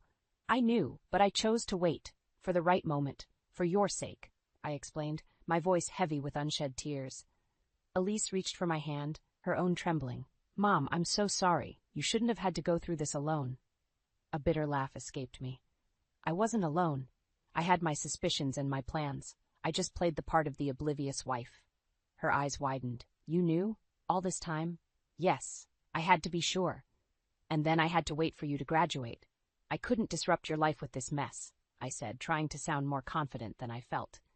Elise stood up, her anger palpable. He's such a coward. To do this to you, to us, I can't even look at him. Elise, listen to me. We're going to be okay. This is a new beginning for us. We don't need him, I said, trying to instill some hope in both of us. Elise nodded, wiping away a tear. You're right, Mom. We're better off without him, and he's going to regret losing us. That's the spirit, I said with a small smile. Now, let's plan our next steps. We have a lot to do. As Elise and I discussed the logistics of the divorce, property division, and our future, I couldn't help but feel a sense of empowerment. Mitchell had underestimated me, thinking he could leave us shattered. But he was wrong. We were going to come out of this stronger, and he was going to realize the grave mistake he had made. A week after Mitchell left, I was sorting through some old boxes when Elise walked in, a curious look on her face. Mom, what are you doing? She asked, peering into the box filled with old photographs and letters. Just reminiscing about the past, I replied, holding up a photo from our early years together. Elise picked up another photo, one of Mitchell and me at a fair. You both looked so happy. What changed? I put the photo down, a sigh escaping my lips. Many things, Elise. After we married, Mitchell changed. He became controlling, dismissive. The man I fell in love with vanished, replaced by someone I hardly recognized. Elise sat down next to me, her expression somber. I remember you used to be more lively, adventurous, but over the years you became quieter. Yes, and part of that was Mitchell's doing. He wanted a wife who was submissive, who didn't challenge him, I said, a hint of bitterness in my voice. Elise's eyes hardened. And you just let him treat you that way? I met her gaze, a mix of regret and determination in my eyes. I did for a while, but not anymore. The divorce changes everything. It's my turn to take control. She nodded, her hand squeezing mine. I'm glad, Mom. You deserve so much better, and Dad deserves to pay for what he did. I smiled, a plan forming in my mind. Oh, he will, Elise. He will. I've been keeping track of all his indiscretions, gathering evidence. When the time comes, he'll regret ever taking us for granted. Elise's smile mirrored my own. That's the spirit, Mom. Make him pay. He needs to learn he can't just use people and throw them away. I stood up, placing the old photos back in the box. We'll make sure of that, Elise. Now let's focus on our next steps. We need to be strategic about this. As we sat down to plan our approach to the divorce and how to deal with Mitchell, I felt a surge of strength and purpose. The years of being in the shadows were over. It was time for Mitchell to see the consequences of his actions, and for me to reclaim my life. Elise and I were having coffee one morning when she brought up the topic I had been avoiding. Mom, have you thought about what you'll do about Dad's financial support after the divorce? I took a deep breath, knowing this conversation was inevitable. I have, Elise, and I've decided I'm not going to let him off easy. Her eyes sparkled with a mix of anger and determination. Good, he should pay for what he's done, not just emotionally, but financially too. I nodded. Absolutely. I've been talking to a lawyer about securing a substantial alimony. Considering his affair and our long marriage, we have a strong case. Elise leaned forward, her voice firm. Make sure the lawyer squeezes every penny out of him. He deserves nothing less. I smiled at her fierceness. Don't worry, I intend to. And there's more. I've been documenting all his expenditures on his affairs. Gifts, hotel stays, everything. Her eyes widened. You have proof? That's brilliant, Mom. Yes, and I plan to use it not just for the divorce settlement, but also to expose him. Let everyone see the kind of man he really is, I said, a sense of righteous indignation fueling my words. Elise's smile was one of approval. That's the way, Mom. It's time he faced the consequences of his actions. Our conversation was interrupted by the doorbell. It was the mail, and among the letters was one from Mitchell's lawyer. It outlined his proposal for the divorce settlement, a meager sum that was almost insulting. Elise's face turned red with anger as she read the letter. This is a joke. He thinks he can get away with this? I shook my head, my resolve hardening. He won't, Elise. This is just the beginning. He's in for a rude awakening. I picked up my phone and dialed my lawyer. We need to meet. It's time to put our plan into action. Mitchell is not going to know what hit him. As I ended the call, I felt a surge of empowerment. This was more than just a divorce. It was a battle, and one I was determined to win. Mitchell had underestimated me for far too long. It was time to show him the strength he had overlooked all these years. A few days later, Elise and I were going through some financial documents when my phone rang. It was Mitchell. I answered, bracing myself for the conversation. Lorraine, we need to talk about the divorce settlement. Mitchell's voice came through, trying to sound calm but betraying a hint of desperation. I agree. Your proposal was, frankly, an insult. Did you really think I would accept that? I replied, my tone firm. Lorraine, I'm trying to be reasonable here. Can't we settle this amicably? He pleaded. Amicably? After everything you've done, you really are delusional, Mitchell, I scoffed. There was a pause on the other end. What do you want, Lorraine? I want what I deserve, half of everything, plus alimony. And don't forget, I have proof of your affairs, I said, my voice unwavering. Mitchell's voice turned cold. You wouldn't dare use that against me. Oh, but I would. And I will if you don't agree to my terms. Think about your reputation, Mitchell. Think about your career, I countered. There was a heavy silence before Mitchell spoke again. Fine, I'll talk to my lawyer. But you're making a big mistake, Lorraine. No, Mitchell. The only mistake was thinking you could betray me without consequences, I replied before hanging up. Elise, who had been listening, gave me an approving nod.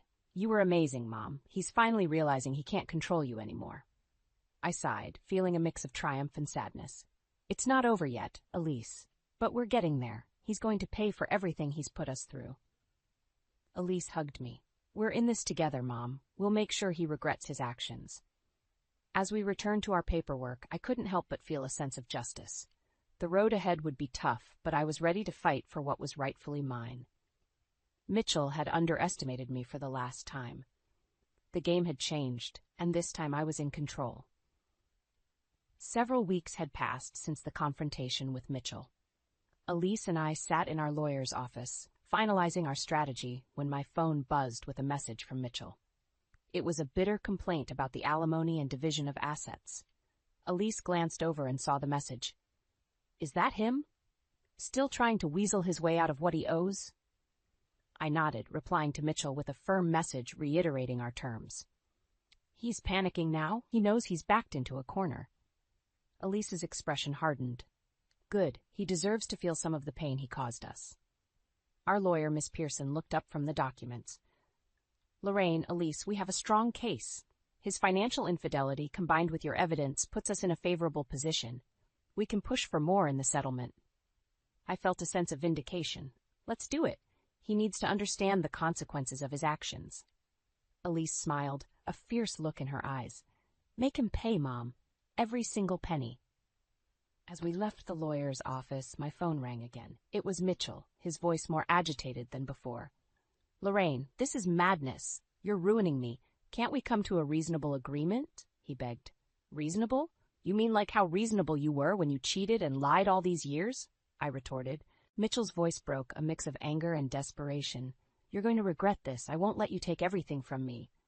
You brought this upon yourself, Mitchell. You made your bed. Now lie in it, I said coldly before hanging up. Elise, who had been listening, put her hand on my shoulder. You're doing the right thing, Mom. He's just trying to manipulate you again. I nodded, feeling a complex mix of emotions. I know, Elise, but it's not easy. However, it's time for him to face the music. As we drove home, I reflected on the journey so far. It had been a path of pain and betrayal, but also of growth and empowerment. Mitchell thought he could discard us without consequence, but he was wrong. The time for reckoning had come, and I was ready to see it through to the end. The day of the final divorce hearing arrived. Elise and I sat in the courtroom, awaiting Mitchell's arrival. He walked in, a shadow of his former confident self, accompanied by his lawyer. His eyes met mine, filled with a mixture of anger and defeat. As the proceedings began, our lawyer presented our case with precision, laying out Mitchell's infidelities and financial misdeeds. Mitchell's lawyer tried to counter, but the evidence was overwhelming. During a recess, Mitchell approached me, his voice low and bitter. Lorraine, you're destroying me. Is this what you wanted? I looked him straight in the eyes. What I wanted was a faithful husband and a stable family. You took that away from us. You're taking everything from me. My career, my reputation, even my future, he hissed. You did that to yourself, Mitchell. This is the price you pay, I replied, unwavering. The judge returned to deliver the verdict. The settlement was heavily in my favor, much to Mitchell's dismay. As the gavel struck, signifying the end of our marriage, Mitchell's face was a canvas of loss and regret. Elise squeezed my hand, whispering, We did it, Mom. We stood up to him. I nodded, feeling a mix of relief and sadness. We did, Elise, but it's not a victory to celebrate. It's a lesson about the choices we make and their consequences. As we left the courtroom, Mitchell's voice echoed behind us. You'll regret this, Lorraine. I won't forget what you've done. But I knew there was no turning back. The chapter of our lives that included Mitchell was closed. It was time to move forward and rebuild, not just for me, but for Elise too. As we walked out of the courthouse, the sun broke through the clouds, casting a warm glow on us. It felt symbolic, a sign of new beginnings and brighter days ahead.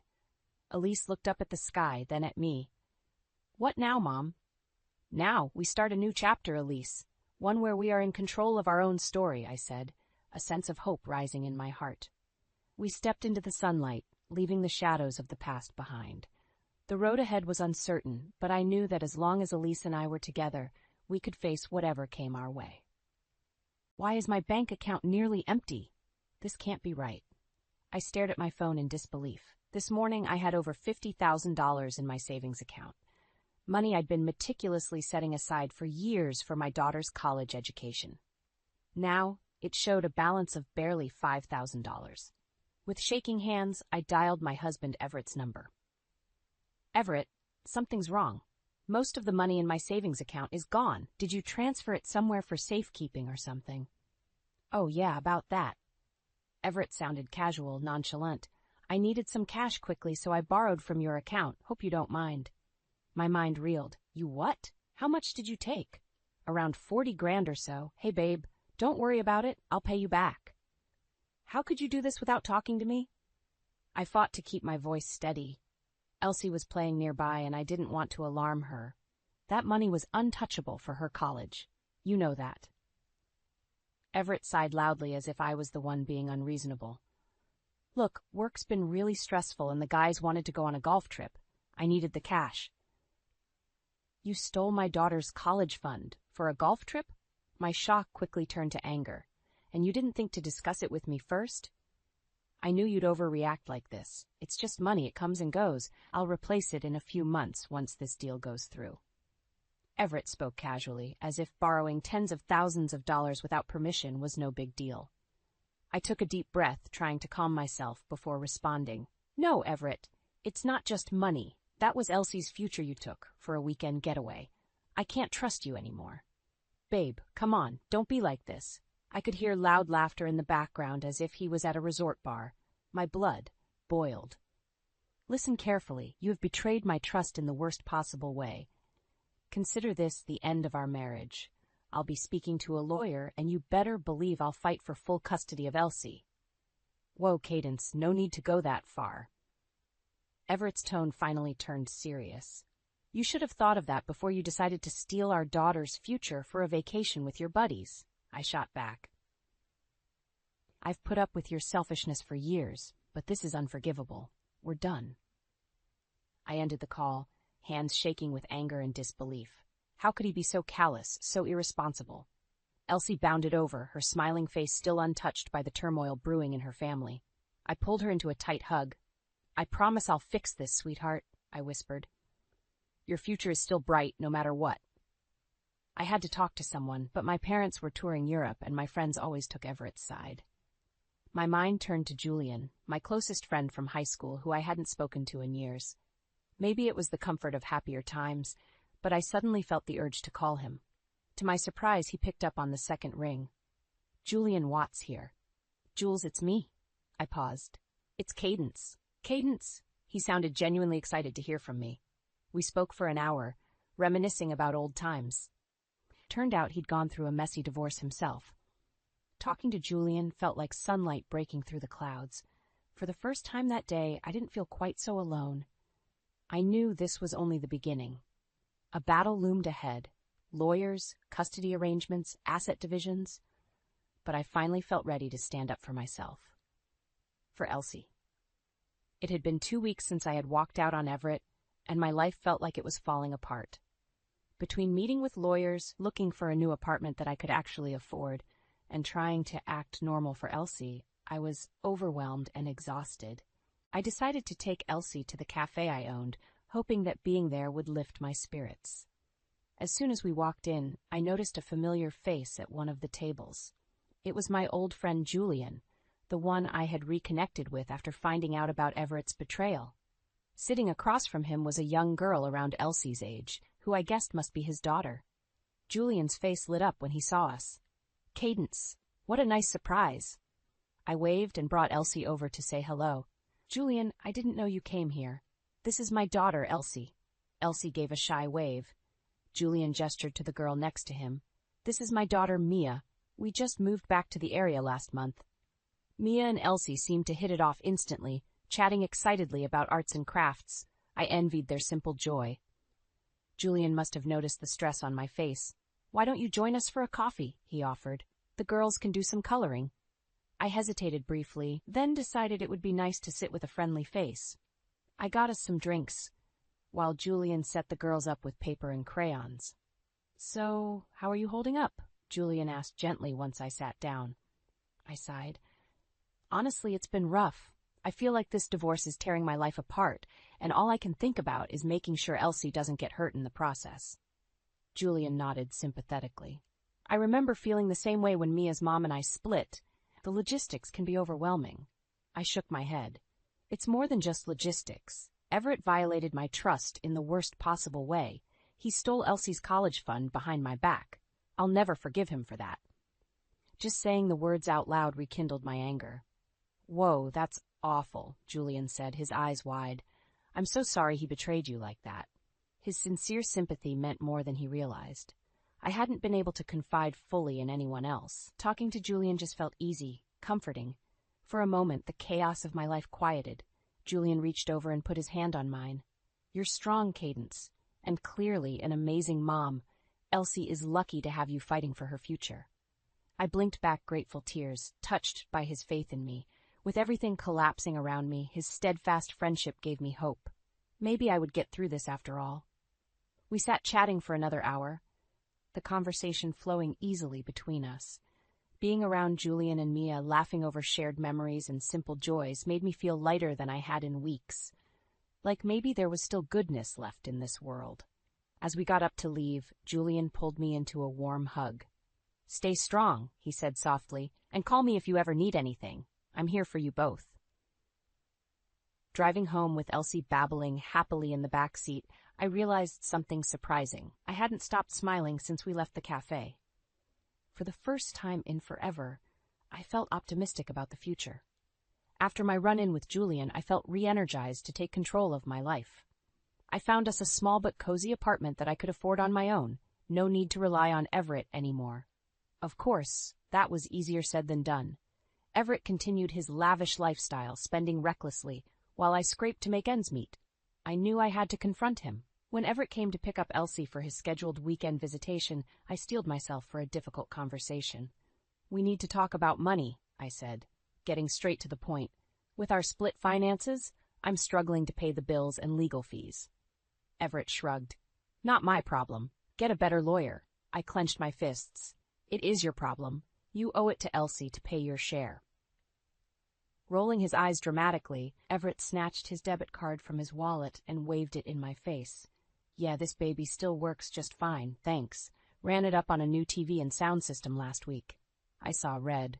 Without thinking, I grabbed the card from his hand and cut it in half with scissors lying nearby. "Not anymore. Your party days are over." Everett's face darkened. "You bitch, you'll pay for that." I held my ground. "No, you will. It's time for you to sell your fancy car and watches and start acting responsibly." My voice shook despite my resolve. Everett stepped closer until he towered intimidatingly over me. "Listen very carefully. I will never downgrade my lifestyle. Do you understand?" Though my heart raced, I forced myself to stare fiercely into his eyes. "Oh, I understand perfectly. You're still the same selfish, reckless man who threw his family away for golf trips and bottles service." His hand twitched as if he barely resisted the urge to strike me. I reflexively took a step back, but kept speaking. "Get ready for a rough road ahead, because I am done coddling your addiction to luxury. For Elsie's sake, you better clean up your act fast." Everett exhaled slowly, backing away. "Don't threaten me. I'll make you regret it." His menacing tone sent chills down my spine. "Daddy, are you fighting?" Elsie stood in the hallway, her little face troubled. Everett's demeanor instantly softened as he turned to her. "Of course not, Princess. Your mom and I were just discussing some grown-up stuff. Let's get your bag so I can take you to our fun weekend." After Everett left with Elsie, I collapsed onto the couch, my heart still pounding. I knew Everett's vindictive streak all too well, but hoped my ultimatum would be a wake-up call. I decided right then to get a restraining order if Everett so much as hinted at violence again. I refused to expose Elsie to his volatility and manipulation. As scared as I felt, my primal urge to protect my child gave me courage. When Elsie got home on Sunday evening, she babbled excitedly about the amazing weekend with Daddy, shopping trips, dinners out, a trip to a water park hotel. Her joyful recounting was like a dagger to my heart. Everett was still living extravagantly while I scraped to provide Elsie's basic needs. It had to stop. From now on, any time he spent with Elsie would be supervised visits only. I steeled myself for an epic custody battle ahead. It was time to show Everett his selfish actions had consequences. After my confrontation with Everett, I knew I had to take action to protect myself and Elsie. I met with my lawyer and filed a request for sole custody, citing Everett's reckless spending and volatility. Predictably, Everett fought back hard. He buried me in legal filings and tried to prolong the proceedings to drain my finances. I spent many sleepless nights poring over paperwork and making lists for my lawyer. One day, an official-looking envelope came in the mail, a notice of collection for one of Everett's credit cards. That was odd, since I had no access to his accounts. I opened it to find a balance of nearly $40,000 owed, racked up at casinos and liquor stores. Shaking, I called the credit card company to investigate.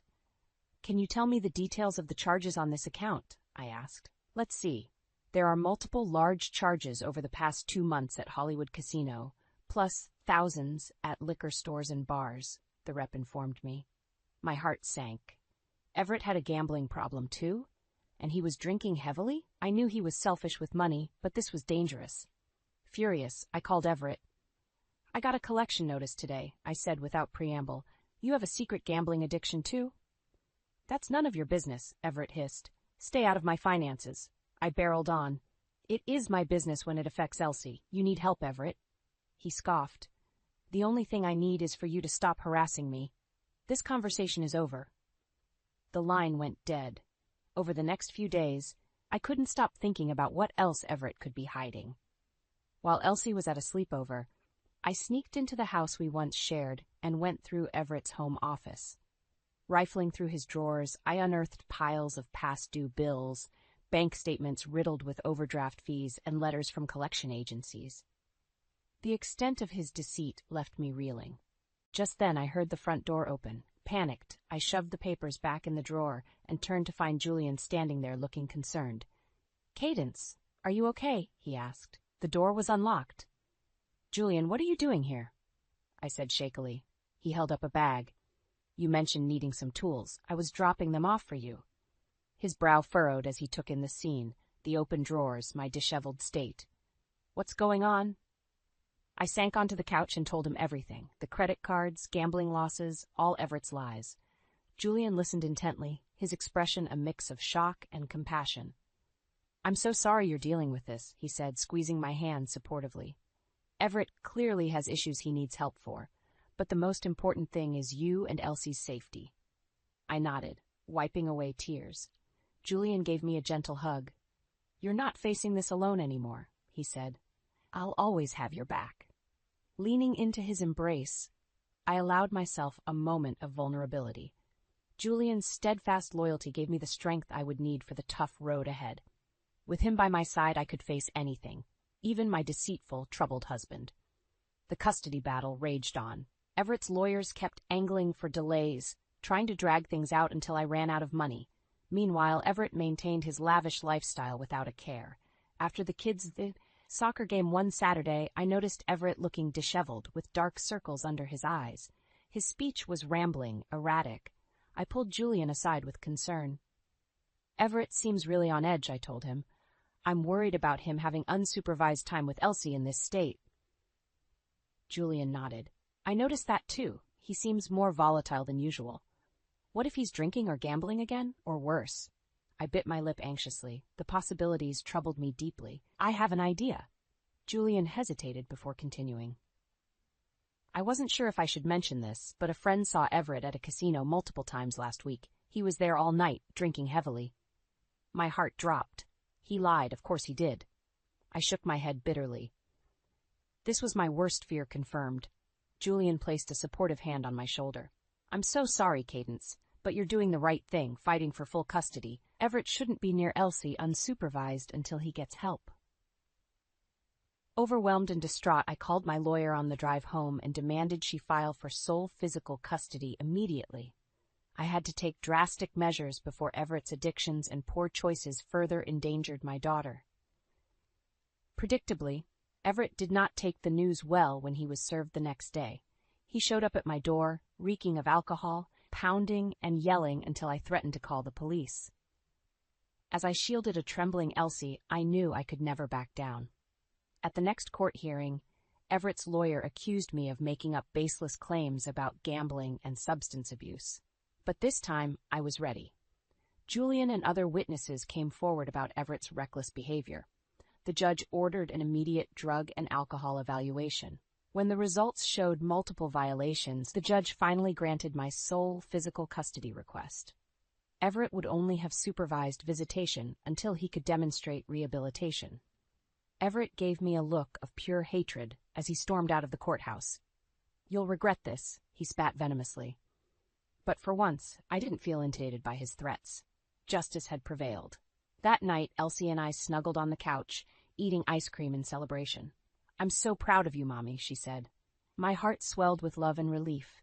There was a long road ahead, but now, with the court's protection, I could focus on rebuilding life with my daughter, without Everett's toxicity dragging us down. The future looked brighter than ever. With sole custody secured, I focused on moving forward with my life. Everett only had short supervised visits with Elsie now. His chaotic presence no longer overshadowed our day-to-day. Of course, Everett hated the new arrangement with a vengeance. He left threatening voicemails and texts constantly. I refused to be intimidated, forwarding everything to my lawyer. After a particularly bitter exchange at one of the supervised visits, I decided it was time for a clean break. I would confront Everett face-to-face one last time before cutting contact for good. At the meeting, Everett glared sullenly at me the whole time. When I said my piece about wanting no further direct contact with him outside of legal channels, his simmering anger finally exploded. "You just had to take away everything from me, didn't you?" Everett shouted. "I've lost my family, my lifestyle, everything." I folded my arms. "You have no one to blame but yourself. All I did was stand up for myself and our child. Everett's eyes flashed dangerously. Oh, don't play innocent. You've been planning to leave me for years. He jabbed an accusatory finger at me. I always knew you had a thing for Julian. Don't think I didn't notice how buddy-buddy you two got behind my back. I held his gaze steadily. My friendship with Julian is not the issue. This is about you deceiving us and stealing Elsie's future with your gambling addiction. It was just a few bets. Stop exaggerating, Everett snorted derisively. But go ahead, keep playing the victim. Anger boiled up in me. A few bets? You racked up tens of thousands in debt while I scraped pennies. My voice shook with outrage. And the worst part is you feel no remorse at all. You'd gamble away Elsie's college fund again in a heartbeat if you could. I took a deep breath. We're done here. I want a divorce, and for you to never contact me again outside of the lawyers. Everett's face contorted in anger. He raised his fist, and I braced myself, prepared to defend my child and myself by any means. Don't even think about it, came a voice from the doorway. Julian stood there, his powerful frame leaving no doubt he was ready to intervene if needed. Everett reluctantly lowered his fist. This is between me and Cadence? Stay out of it, Everett growled at Julian. Julian stepped forward. Actually, it looks like Cadence has said all she needs to. You need to leave now. His firm tone left no room for argument. With a final venomous glare, Everett stormed out. I let out a shaky breath, the tension melting away. Julian wrapped me in a comforting hug. Though Everett was gone, I knew the divorce battle still raged on. But with Julian by my side, I finally felt empowered and unafraid. True to his vindictive nature, Everett fought the divorce every step of the way. He refused to provincial records and dragged out proceedings to drain my resources. Frustrated and seeking advice, I opened up to my friend Nina about everything Everett had put me through. To my surprise, she became angry on my behalf. I've always thought Everett was selfish, but this is unbelievable, Nina fumed. Cadence, you have to expose him publicly for the fraud he is. I hesitated, wary of provoking Everett's temper. But Nina raised a good point. His social circle only knew his charismatic facade. We'll start subtle, Nina strategized. I'll mention the divorce proceedings to a few people and insinuate there's more to the story. Soon, others began distancing themselves from Everett. His carefree bachelor lifestyle lost its luster once people heard he abandoned his family. The judge's stern rebukes at our hearings also colored people's perceptions. Everett felt the ground shifting beneath his feet. He became more volatile, making dramatic public scenes accusing me of turning people against him. His outbursts only made him look worse. At Nina's urging, I stopped covering for Everett. Bolstered by supportive friends, I opened up on social media about the circumstances of our split. The avalanche of sympathy and outrage was cathartic. Everett's desperate attempts to defend himself just dug his hole deeper. Former friends came out of the woodwork with their own stories of his callous behavior. When Julian added first-hand accounts of Everett's violence, substance abuse, and gambling, any remnants of Everett's polished public image shattered for good. Panicked and flailing, Everett tried to have my social media accounts shut down for false allegations, but the damage was done. Everett's country club suspended his membership due to conduct unbecoming. He was even asked to step down from the prestigious school charity board he once chaired. Watching Everett finally reap the consequences of his deceit was profoundly satisfying. For too long, he had coasted through life, leaving wreckage in his wake while facing no repercussions. Not anymore. With his reputation destroyed, Everett had no leverage left. He reluctantly agreed to my settlement terms. I would retain full custody of Elsie and most marital assets. The judge glared harshly at Everett as she finalized the divorce. Your behavior throughout these proceedings has been reprehensible. I trust this judgment will compel you to reform your ways. Everett said nothing, his face impassive, but as we left the courthouse I glimpsed his Porsche getting towed away. The sight filled me with dark satisfaction. That evening Elsie and I celebrated with Julian and Nina. Here's to fresh starts, Nina toasted. Now that karma has worked its magic. We all clinked glasses in eager agreement. My journey towards justice had been long and painful at times, but seeing Everett finally pay the price for his misdeeds gave me hope that goodness could prevail, even against the worst odds. With my daughter by my side, the future had never looked brighter. With the divorce finalized and sole custody secured, I was ready to start fresh. Everett was forced to pay child support along with hefty fines for his deceit. His fancy possessions were repossessed one by one. Meanwhile, I bought a modest but comfortable house for Elsie and I with the settlement money. My lawyer ensured everything was ironclad. Everett would never be able to touch these assets. On moving day, Julian was there bright and early to help us unpack. "I'm so proud of you, Cadence," he said, giving me a warm hug. "You've created a safe, happy home for Elsie." I smiled, my heart full of gratitude. "I couldn't have done it without you." Our eyes met in a moment of connection and understanding. With Everett out of the picture, Julian and his daughter Mia became a fixture in our lives. Elsie loved having a pseudo-big sister in Mia. The four of us frequently had dinner together, went to the park, browsed weekend markets. It felt right. One night after the girls were asleep, Julian and I sat talking over wine. The conversation flowed freely, reminiscent of our high school days. "I know the timing might seem complicated," Julian began nervously, "but I was wondering if you'd like to go out sometime, just us?" My pulse quickened. Despite our obvious chemistry, I had resisted acting on my feelings with all the chaos of the divorce. But now, the path ahead seemed clear. "I'd really like that," I said softly. Julian's eyes lit up with surprised delight. We sealed it with a tender kiss. With my personal life looking brighter, I shifted focus to my career goals. I decided to use half the settlement money to open a second cafe location downtown. On opening day, Julian and the girls were front and center cheering me on. When customer after customer raved about the cozy atmosphere and delicious baked goods, my heart swelled with pride. My lawyer friend Nina loved the new spot so much she offered to invest in a third location. Over celebratory glasses of wine, our vision took shape for a bakery cafe chain bearing my name. As the business took off, Julian and I grew closer than ever. Elsie adored having him and Mia around. Though Everett still dropped by for brisk, tense visits with Elsie, our new family unit brought me true happiness. The final satisfying piece fell into place when my lawyer forwarded me a Google alert about Everett pleading guilty to tax fraud. As part of a plea deal, he would have to pay massive penalties and do community service. Karma comes for us all eventually, Julian chuckled when I shared the news. I grinned, feeling not sympathy but a deep sense of vindication. Everett was finally reaping exactly what he sowed. Sitting contentedly on the porch watching Elsie and Mia play, I reflected on how far I'd come. Just a year ago, my life was dictated by Everett's cruelty. Now here I was, successful, empowered, surrounded by people I trusted.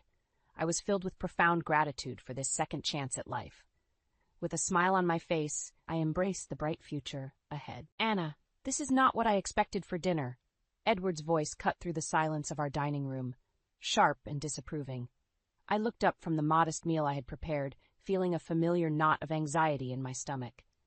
"But it's your favorite, spaghetti carbonara," I replied, trying to keep my voice steady. Edward pushed his plate away, his face twisted in disdain.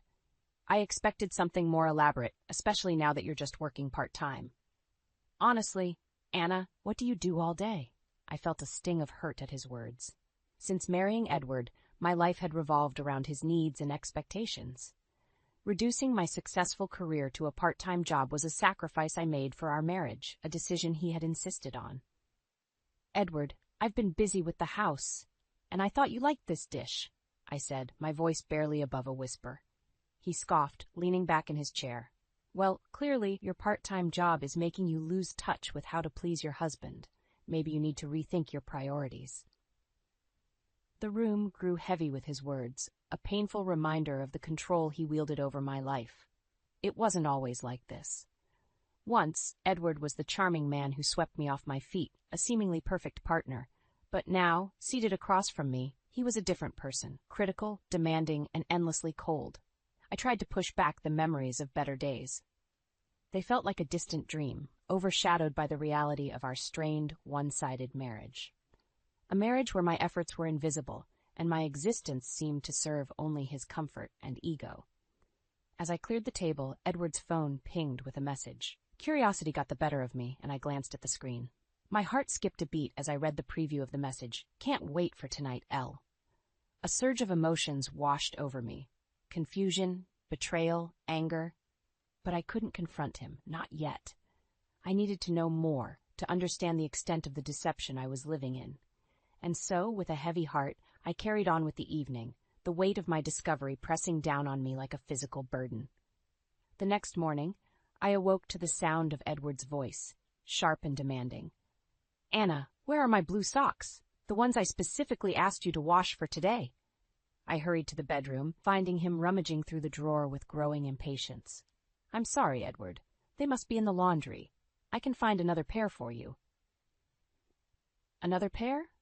You know I need those for my meeting today. It's like you don't think about my needs at all, he snapped, his voice laced with accusation. I felt a twinge of guilt, even though I knew his expectations were unreasonable. Ever since reducing my job hours, Edward's demands had only increased, as if my sole purpose was to cater to his every whim. Later that day, I decided to confront him about the text message. My heart pounded as I waited for him to return from work. When he finally walked through the door, I mustered all my courage. Edward, who is L? I asked, trying to keep my voice steady. He froze for a moment, then scoffed. L? Oh, you mean Lisa from accounting. Just work stuff, Anna. You're being paranoid. His dismissive tone stung, but I wasn't convinced. I had seen the way the message was worded, the intimacy it implied. But arguing with Edward was like talking to a wall. He had an answer for everything, a way to make me feel small and insignificant. That night, as I lay in bed, a plan began to form in my mind. Edward's behavior, his secrecy, it was all pointing to something more. I needed proof, something concrete to confront him with. I decided to investigate, to uncover the truth behind Edward's lies. The following days were a blur of half-hearted chores and secret investigations. I combed through our phone records, his receipts, anything that could give me a clue. And then I found it. A charge for a boutique hotel on the outskirts of town, a place we had never visited together. Armed with this evidence, I waited for the right moment to confront Edward. It came one evening as we sat in the living room, the air thick with tension. Edward, why is there a charge for a hotel stay last week? I asked, my voice barely above a whisper. He looked up, his expression shifting from surprise to anger. Why are you snooping around my things? That's an invasion of privacy, Anna. But why the hotel, Edward? I pressed on, feeling a surge of anger. It was a business meeting, Anna. You wouldn't understand, he replied, his voice cold and dismissive. I knew he was lying, but I also knew arguing would lead nowhere. I needed more than just suspicions and hotel charges. I needed undeniable proof of his infidelity, something that would shatter his facade of innocence. And I was determined to find it, no matter what it took. A few days later, I received the opportunity I was waiting for. Edward announced he would be working late, his tone nonchalant, as if it were just another evening. But I knew better. Tonight was my chance to uncover the truth. I waited until Edward left, the silence of the house settling around me like a heavy cloak. My heart was racing as I grabbed my coat and keys. I drove to the boutique hotel, the address etched into my memory. As I approached the hotel, my hands trembled with a mix of fear and determination. I walked into the lobby, feigning confidence. The receptionist looked up, her expression neutral. I'm looking for Mr. Edward Thompson, I said, trying to sound casual. He's expecting me. The receptionist typed something into her computer, then paused, looking up with a puzzled expression. I'm sorry, ma'am, but there's no reservation under that name tonight. I felt a flicker of hope. Maybe I was wrong. Maybe Edward was telling the truth. But then, as I turned to leave, I saw them. Edward, hand in hand with a younger woman, laughing as they exited the elevator. My heart sank, and a wave of nausea hit me. There was no denying it now. I confronted them, my voice shaking with anger. Edward, what is this? Edward's face went pale, his confident demeanor crumbling. Anna, this isn't what it looks like, he stammered, letting go of the woman's hand. Don't lie to me, Edward. I've seen enough, I shouted, the hurt and betrayal boiling over. The woman, realizing the situation, quickly excused herself, leaving us in an awkward silence. Edward tried to explain, his words a jumble of excuses and lies. But I wasn't listening anymore. I had seen enough. The man I married, the man I trusted, was a cheater and a liar. I drove home in a daze, the events of the evening replaying in my mind. I lay awake in bed, staring at the ceiling. The life I had built with Edward was a lie, but I wasn't going to let him get away with it. I was going to make him pay for the pain he caused me. This was just the beginning of his downfall. The following morning, Edward returned home, his demeanor a mix of guilt and defiance. I sat at the kitchen table, a storm of emotions brewing within me, waiting for him to speak. "Anna, about last night," Edward began, his voice hesitant. "Save it, Edward. I saw everything I needed to see," I interrupted, my voice icy. "How long has this been going on?" Edward avoided my gaze, fiddling with his wedding ring. "It's not like that, Anna. You're blowing this out of proportion." "Out of proportion?" I laughed bitterly. "I catch you with another woman, and I'm overreacting?" Edward's face hardened. "You've been distant, Anna. I have needs, and you've been neglecting them." I was appalled at his audacity. "Neglecting you? I've been bending over backward to meet your ridiculous demands, and this is how you repay me?" The argument escalated quickly. Edward's tone became cruel and mocking. "You really thought you were enough for me? I married you because you were convenient, easy to control, but frankly, Anna, you're boring. This other woman, she's exciting, she's passionate, you could never compete with her." His words were like daggers, each one slicing through the last threads of my affection for him. I felt a fiery anger replacing the hurt. "You think you can just use me, discard me when you're done? You're going to regret underestimating me, Edward." Edward scoffed. "And what are you going to do? You're nothing without me. You've given up your career, your life, all for me. You're trapped, Anna." But I wasn't the same woman he had married. His betrayal had awakened a fierce determination within me. "Watch me, Edward. You've unleashed something you're not prepared to handle." From that moment, I knew what I had to do.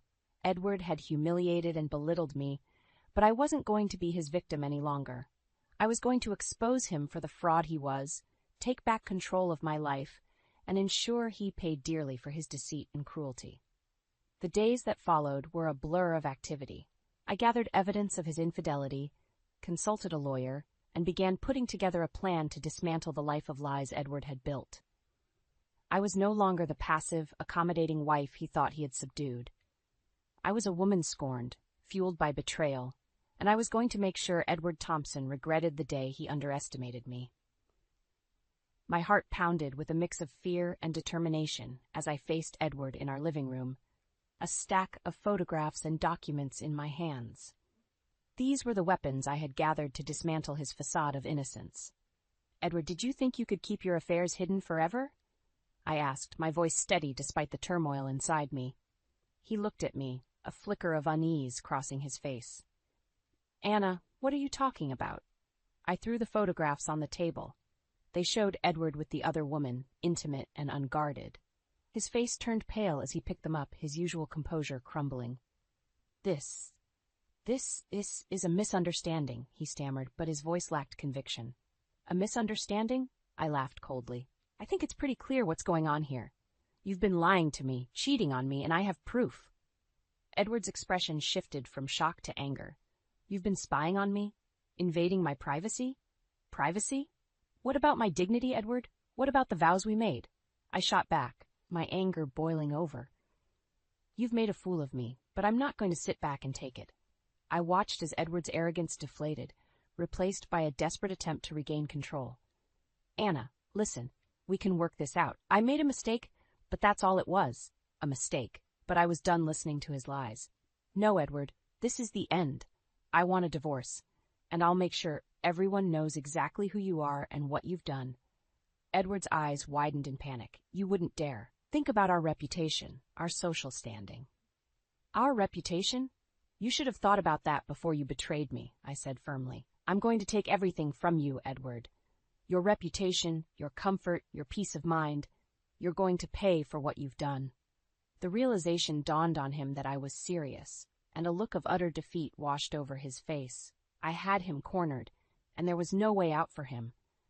As I walked away, leaving Edward staring at the incriminating evidence of his betrayal, I felt a sense of empowerment surge through me. This was just the beginning of my revenge.